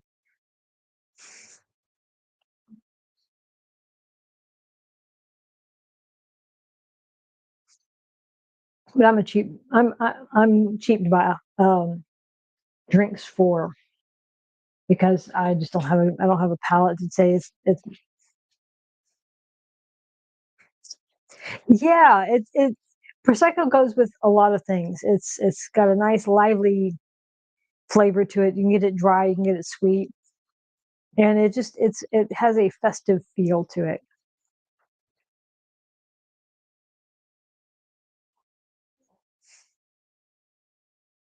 See, I look at fancy food and things like that. I don't believe in having the dishes that sit in the hutch and you pull them out once every 5 years.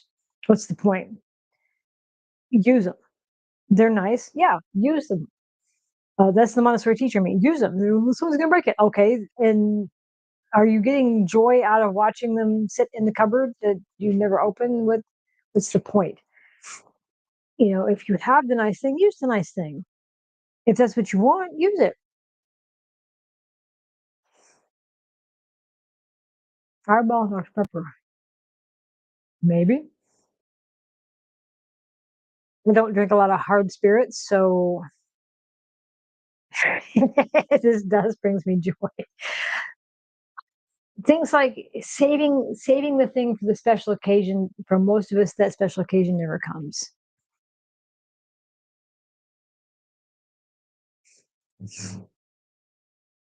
I mean, I'm a big fan of these. I remember years ago, I had bought my dad a Western belt. My dad liked Western clothes, right? He was a cowboy in his younger years, and I bought him a nice Western belt that had these silver coins on the back, spaced.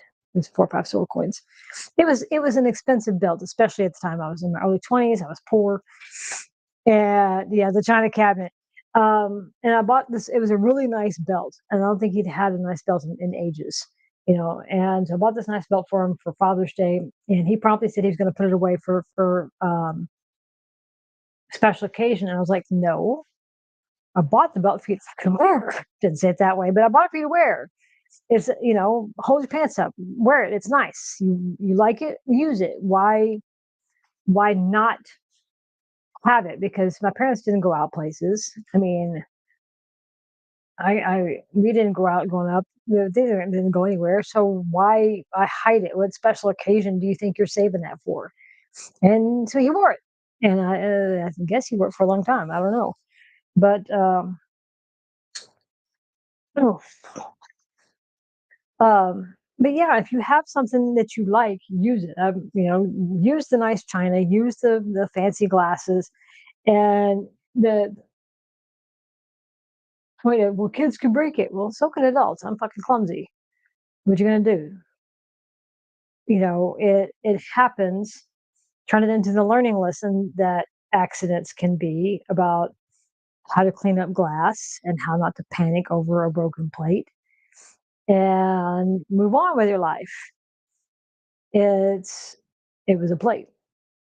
And unless it's like, one of a kind from outer space or some shit, it's replaceable generally. Or now it's a family story about how so and so dropped a plate and broke it. Mhm. But not not using a thing because it's like one thing that drives my son up the wall. Funko Pops. He's got some Funko Pops. He loves the ones that he has. Right. He's got some Borderlands ones. I got some Star Wars ones. And he's of the opinion you take them out of the box so you can play with them and bob the little heads and wiggle them around, and that brings him joy too. I have a Loki one from he's got the big horns on, so he's a little top heavy, but his head will give a good wiggle before he falls over because he's stupidly top heavy. Um, they're hard to dust. I have the from Phantom Menace. There's the three that are Obi-Wan, Maul, and Qui-Gon. They all fit together. I have those, and they're hard to dust because the lightsabers and the stuff are hard to dust. But they are out of the boxes, so they can sit together and be nice. And I look at them, and they bring me joy out of the fucking box. But there's people who have walls of boxes, and I'm like, does that really bring you joy to stare at boxes? I don't get it. I mean, but then their response is generally, well, it'll be worth more. And I'm like, why are they really going to be worth that much more? Probably not. I think sentimental value of things probably outrates. It's like the Beanie Baby craze. I have a lot of compressed air, and they do help because the little folds get dusty. I also have there was some piggy banks that came out from the same scene, and so it's Darth Maul in the middle and Obi-Wan and Qui-Gon on either side. And we've got the Qui-Gon and the Maul, but Obi-Wan's fucking expensive and he's hard to find. And Maul's uh, clothes are really hard to dust. So yeah, definitely canned air to the wind, to get into it. And then he's got a bunch of ones from. I've got the Flurgle from Marvel. So he's got the Tesseract and the tentacles, and that's hard to dust. Which, yeah, most of us are not going to get the one of a kind expensive thing that will gain value over time. Most of us can afford that to start with. To say that it's an investment, it's a Funko Pop. It's not really going to escalate in value unless it's like the one mutant one that came off the line. It's just not gonna. It's probably not gonna happen. Like a warped painting or something. Probably not. But use this stuff. Have it out. If it brings you joy. If it doesn't bring you joy, life's too short. Why is it in your life? To do popcorn bucket. I wanted one of those, but you can't. They were not available here in the UK. I wanted the popcorn bucket so bad. You can buy them on eBay. People 3D print them, but they're all running about 100 pounds. And I'm like, I don't want a popcorn bucket that bad.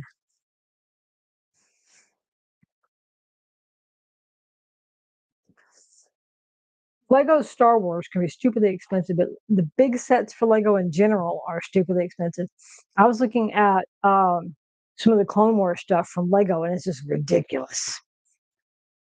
I want it, but not that bad. Or the Ornithopter from Dune. I want it, but not that bad. I got no place to put either.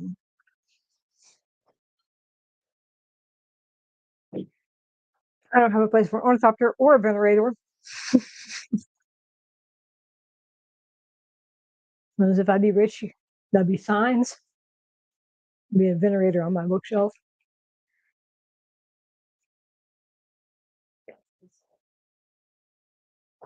The lightsabers from the shop. I've heard if you're actually wanting to do stuff with the lightsabers, those are not the best ones. Apparently not as sturdy as some. There's some Saber Force or something. There's some other ones that are supposed to be a lot more durable that you can actually get a little action out of before.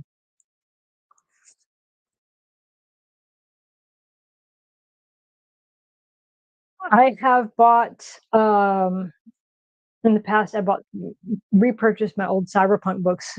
Divorce happens, moves happen, and I lost them. I repurchased my cyberpunk books off of eBay. You can't get them, some of them through the publisher. You don't buy them on Amazon. Oh my God. You can't get some of them through the publisher, but most of them got on eBay fairly cheap for the old Cyberpunk 2020. The new stuff I don't have. See, I can't. Yeah, you're right. I can't have one ornithopter. I can't have one. I don't. I want. There's stuff I want. I think it would bring me a lot of joy to have, a venerator and an ornithopter in my life. But I don't have venerator or ornithopter money, nor do I have venerator room. Um, yeah. At Christmas time, I get the Lego mini ones, and I think we have probably more Lego mini Star Wars figures than we do other ones because they're pretty expensive. And I get it. There's a lot of work that goes into designing them and licensing them, but it's still pretty pricey. And even over years, the prices don't come down.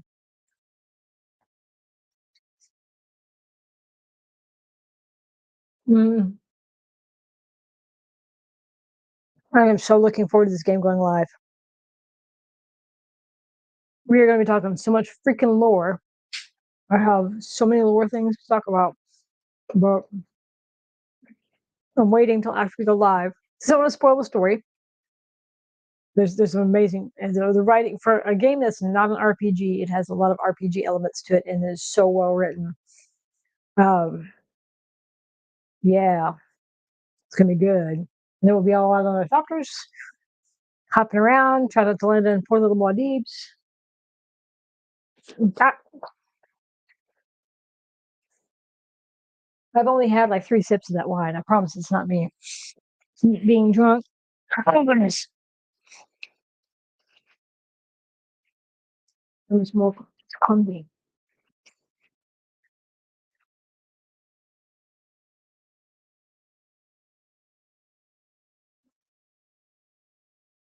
Yes, Meg threw some cucumber in the floor. Just threw it right there in the floor. You say it's right there. That's how much I've had. Let's see if I can.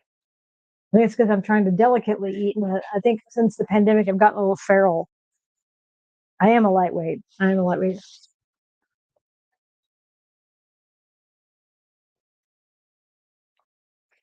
but not that light.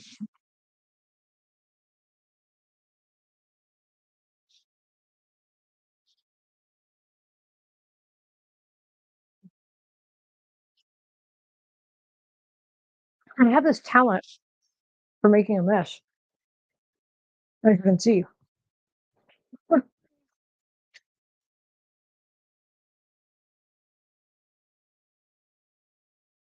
legit have this talent.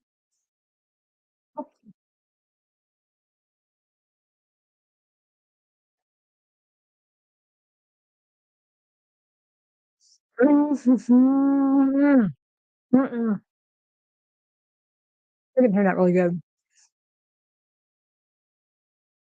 The only thing is with how dense the dark meat is in the thigh. I can see why people wouldn't like it because the meat can be very overpowering. With just a small glass of water. That is just water. I promise. That is absolutely just water.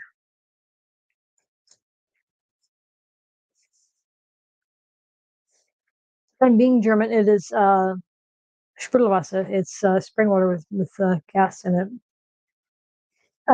Kiddo, did you want anything else to eat?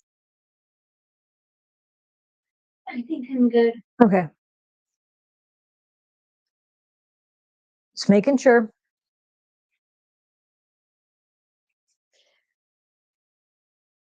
It could be vodka. You'll never know. Ew, beer. Ugh. I do like a good White Russian.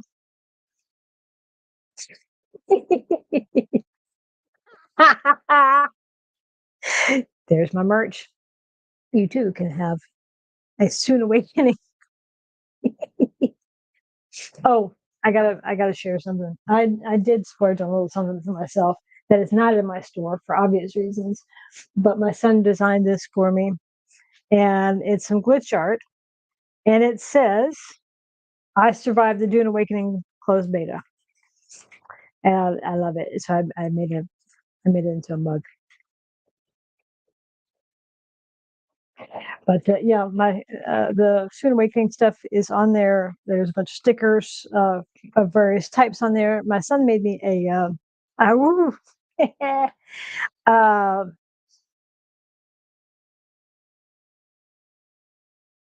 a mouse pad that says "dead buttons," dead woman or dead buttons walking. Because the buttons have been the bane of my existence, and I appreciate that. I need to get. I have a mug. Have y'all not seen my mug? I will go get my Awu mug. Hold on a second. I gotta show you this. I need to get my Twitch set up with all of the commands. That is something that is on my list of shit to do. That I need to get two brain cells touching and a spoon of energy at the same time. But I do have an Awu mug. This is also available. This one's available on the merch site. And now that the cat's out of the bag about Awu, the back is Atreides.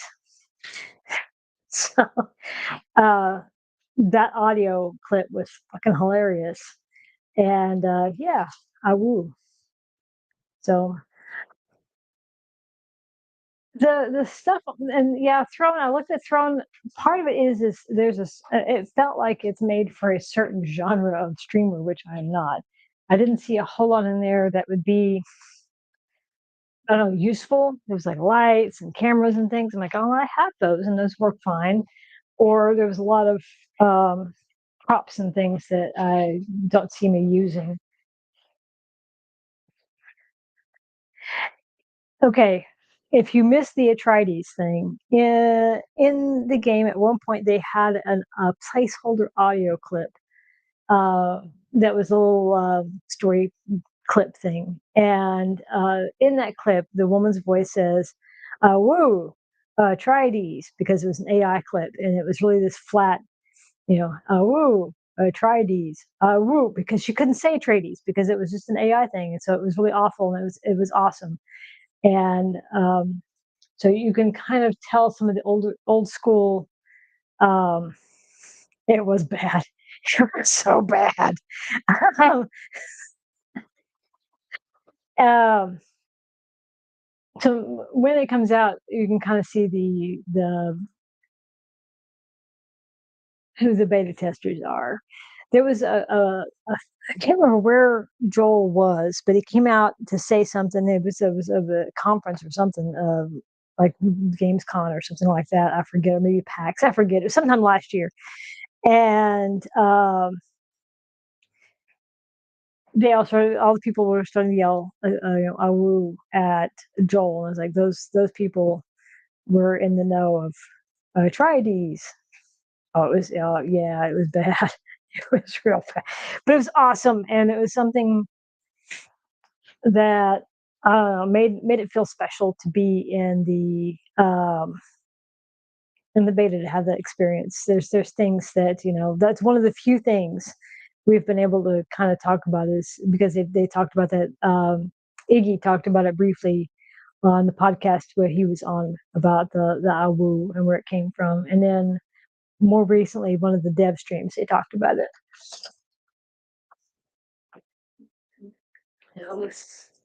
Try these. Woo. It's fucking hilarious. What? Yeah, it's. I'm excited about the game going live. There's. It's like an end of a beginning, so there's a little nostalgia there. But I think there's lots for people to love.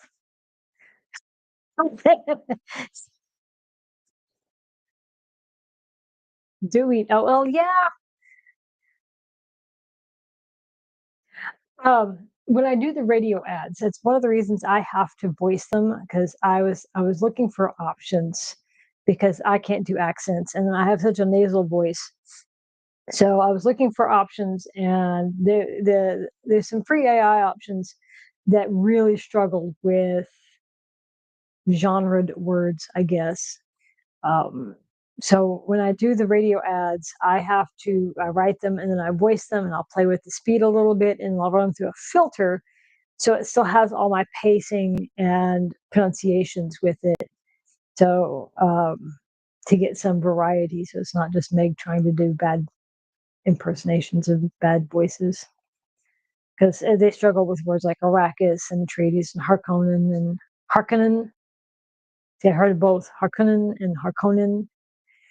Yeah, but yeah, AI struggles with those, or Arakeen and those things. It really can't do well. So, but I think a lot of people really enjoyed the open beta weekend, whether you could play or you really got to watch. And I think there's gonna be a lot of fun. I think we've got a lot to look forward to. Ooh. And I think that's something we're going to talk about on the next podcast.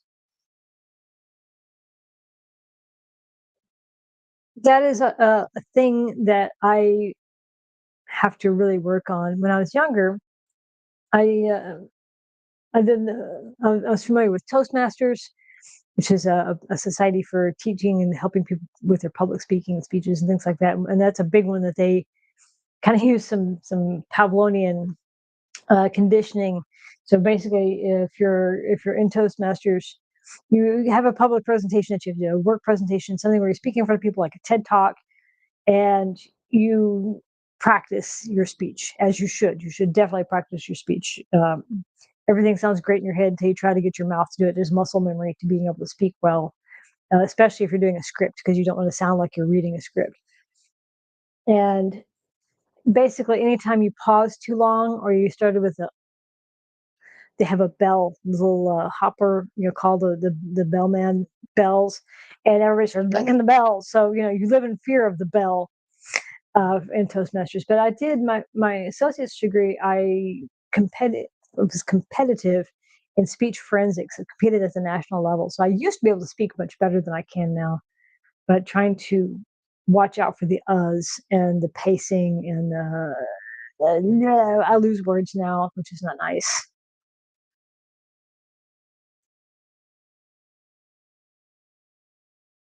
Um, some people do. I have a monotone voice. I think I have a soft nasal voice, which sounds to me like nails on chalkboard. So when I have to do edits and things, it's awful. It's a slow torture. It takes me forever to do edits and things like shorts and voiceovers. I'm like, it's awful.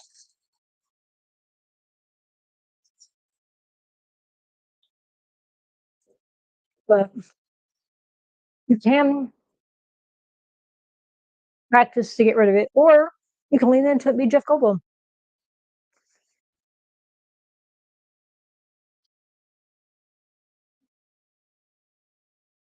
Practice legitimately.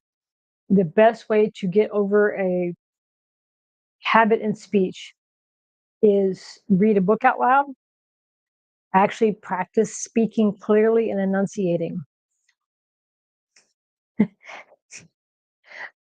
Or be like Jeff Goldblum and yeah, I mean, he just leans, he just does it. It works for him. But one of the things that helped me when I was where I grew up in Texas, and Texas mumble. Okay, that's a thing. Texas mumbles, a lot of Southern accents, a lot of Southern dialect mumbles. We don't open our mouths well. And then when I went to Germany and I learned German, Germans don't mumble. They absolutely do not mumble. You cannot mumble in German. I think it's physically impossible to mumble in German, because you have to open your mouth to let any of those sounds out. And so uh, practice alone. Talk to your pet. Talk to the plants.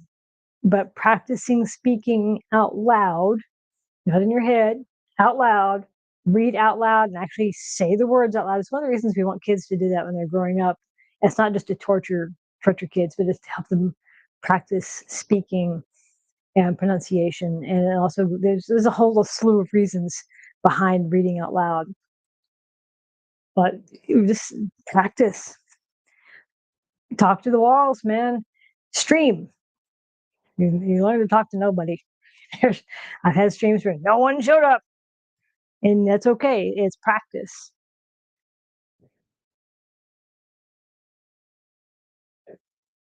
Go faster. Actually, I did have to practice going slower because when I get nervous, the uhs get worse, and I start talking really, really fast, and that makes it worse because mumbling fast, it sounds like garbage, which makes the whole process worse because then I have to go back and record and record and record and record and record, record, and I hate it. Someone a couple of months ago, well, it was before Hefe came on the podcast, I got a DM from a very well-meaning person. They were very polite about it. They said they were very proud of me for getting over my speech impediment. And I was like, yeah, you're doing so well with your stutter. And I'm like, I don't have a stutter. I just get really excited and I talk too fast and then I forget what I'm saying, or I have too many thoughts going on, or vertigo causes a lot of brain fog. And then so I'll be on the thought and then the word just goes, and so it takes me a couple of seconds to find the word.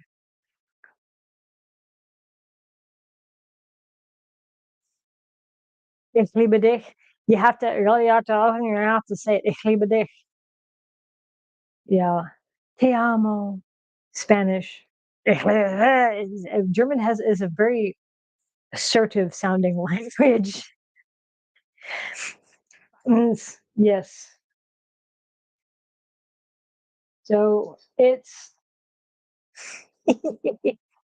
um, really legitimately the best thing you can do for practicing speech is to do it. And it's a skill like any other to be able to pronounce things a certain way. For people who want to learn how to do accents, they spend a lot of time saying the word over and over and over, especially words that have long vowels or short vowels or clips where you drop the T's. A lot of English dialect, a lot of British dialect, you drop letters, you swallow them, which I can't do. And it's funny because I grew up in the States where we were taught how to speak in a particular way, not necessarily whether it be dialect or whatever, but there was an expectation of how you pronounce words. And because we wanted to teach kids to spell phonetically. So when you say teeth, we wanted you to use your teeth. Birthday, same thing. A TH needed to be using that. And that's one of the reasons that you can get dental work on little kids is because they need to have those teeth to be able to speak properly. Here, it's teeth and birthday, and it makes my hair stand up, but it's a dialect here. I'm like, but it's a speech impediment because it impedes communication, and then they spell it that way.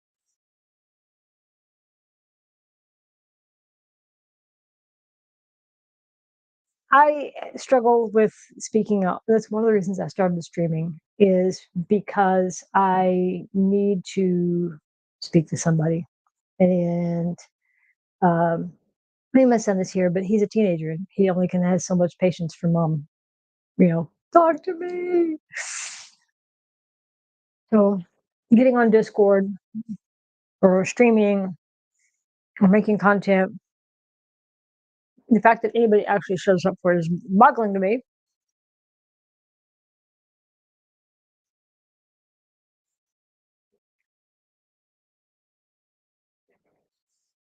But yes, you got to practice. Otherwise, you'll lose it. Have you ever had like the flu when you were sick and you don't move for 3 days and you finally try to get out of bed and your body's like, no, you haven't moved in 3 days and you're sore and you have to, it takes so much energy and even trying to speak, you have to um, practice that. You have to get back into the habit. If you've been really, really sick and hospitalized for a while, all those muscles atrophy, your muscles atrophy, you have to use them. Well, sure thing. I try.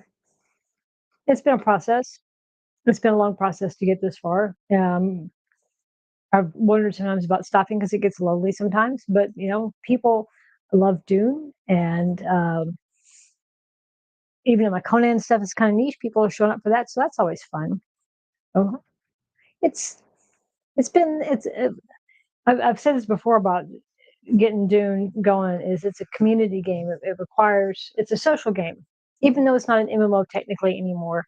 There's still a strong social aspect. We need to build that. We need to have a good community. So alternating water with the wine. So me and my vertigo don't fall out of this chair. Okay, so we hit the 2 hour mark. I'm sweating because it's hot in here, even with a fan on. And I guess I should wrap this up because I need to eat this chicken and I'm going to end up wearing it. And no one wants to see that. So it's been lovely to have everybody. Next week we'll be doing cookies. We'll be doing the Muad'Dib cookies, some spice cookies, some spice bowl cookies, not spicy, not like nutmeg. So it's just going to be spice bowl cookies. And Muad'Dib cookies, and I have plans. We're going to experiment with doing it. Blowing monster. So I will catch everybody soon. You can find me on Twitch. You can find me on Discord. Discord's the easiest way to find me. And I will be around. I need to get my Twitch set up. It has nothing in it. And I was looking at who's the guy, Rolling Thunder, the other day. He's got all this stuff, his stats and all of this stuff in there. I'm like, oh, I need to figure out how to do it. So I will catch everybody later. I will hopefully have my Discord set up sooner than later. Yes, I'm very sad. But until then, have a good one. And bye bye. Let me see if I can find, I have a thing. Where is it? Aha. So I will catch everybody later. Adios. Hit the button.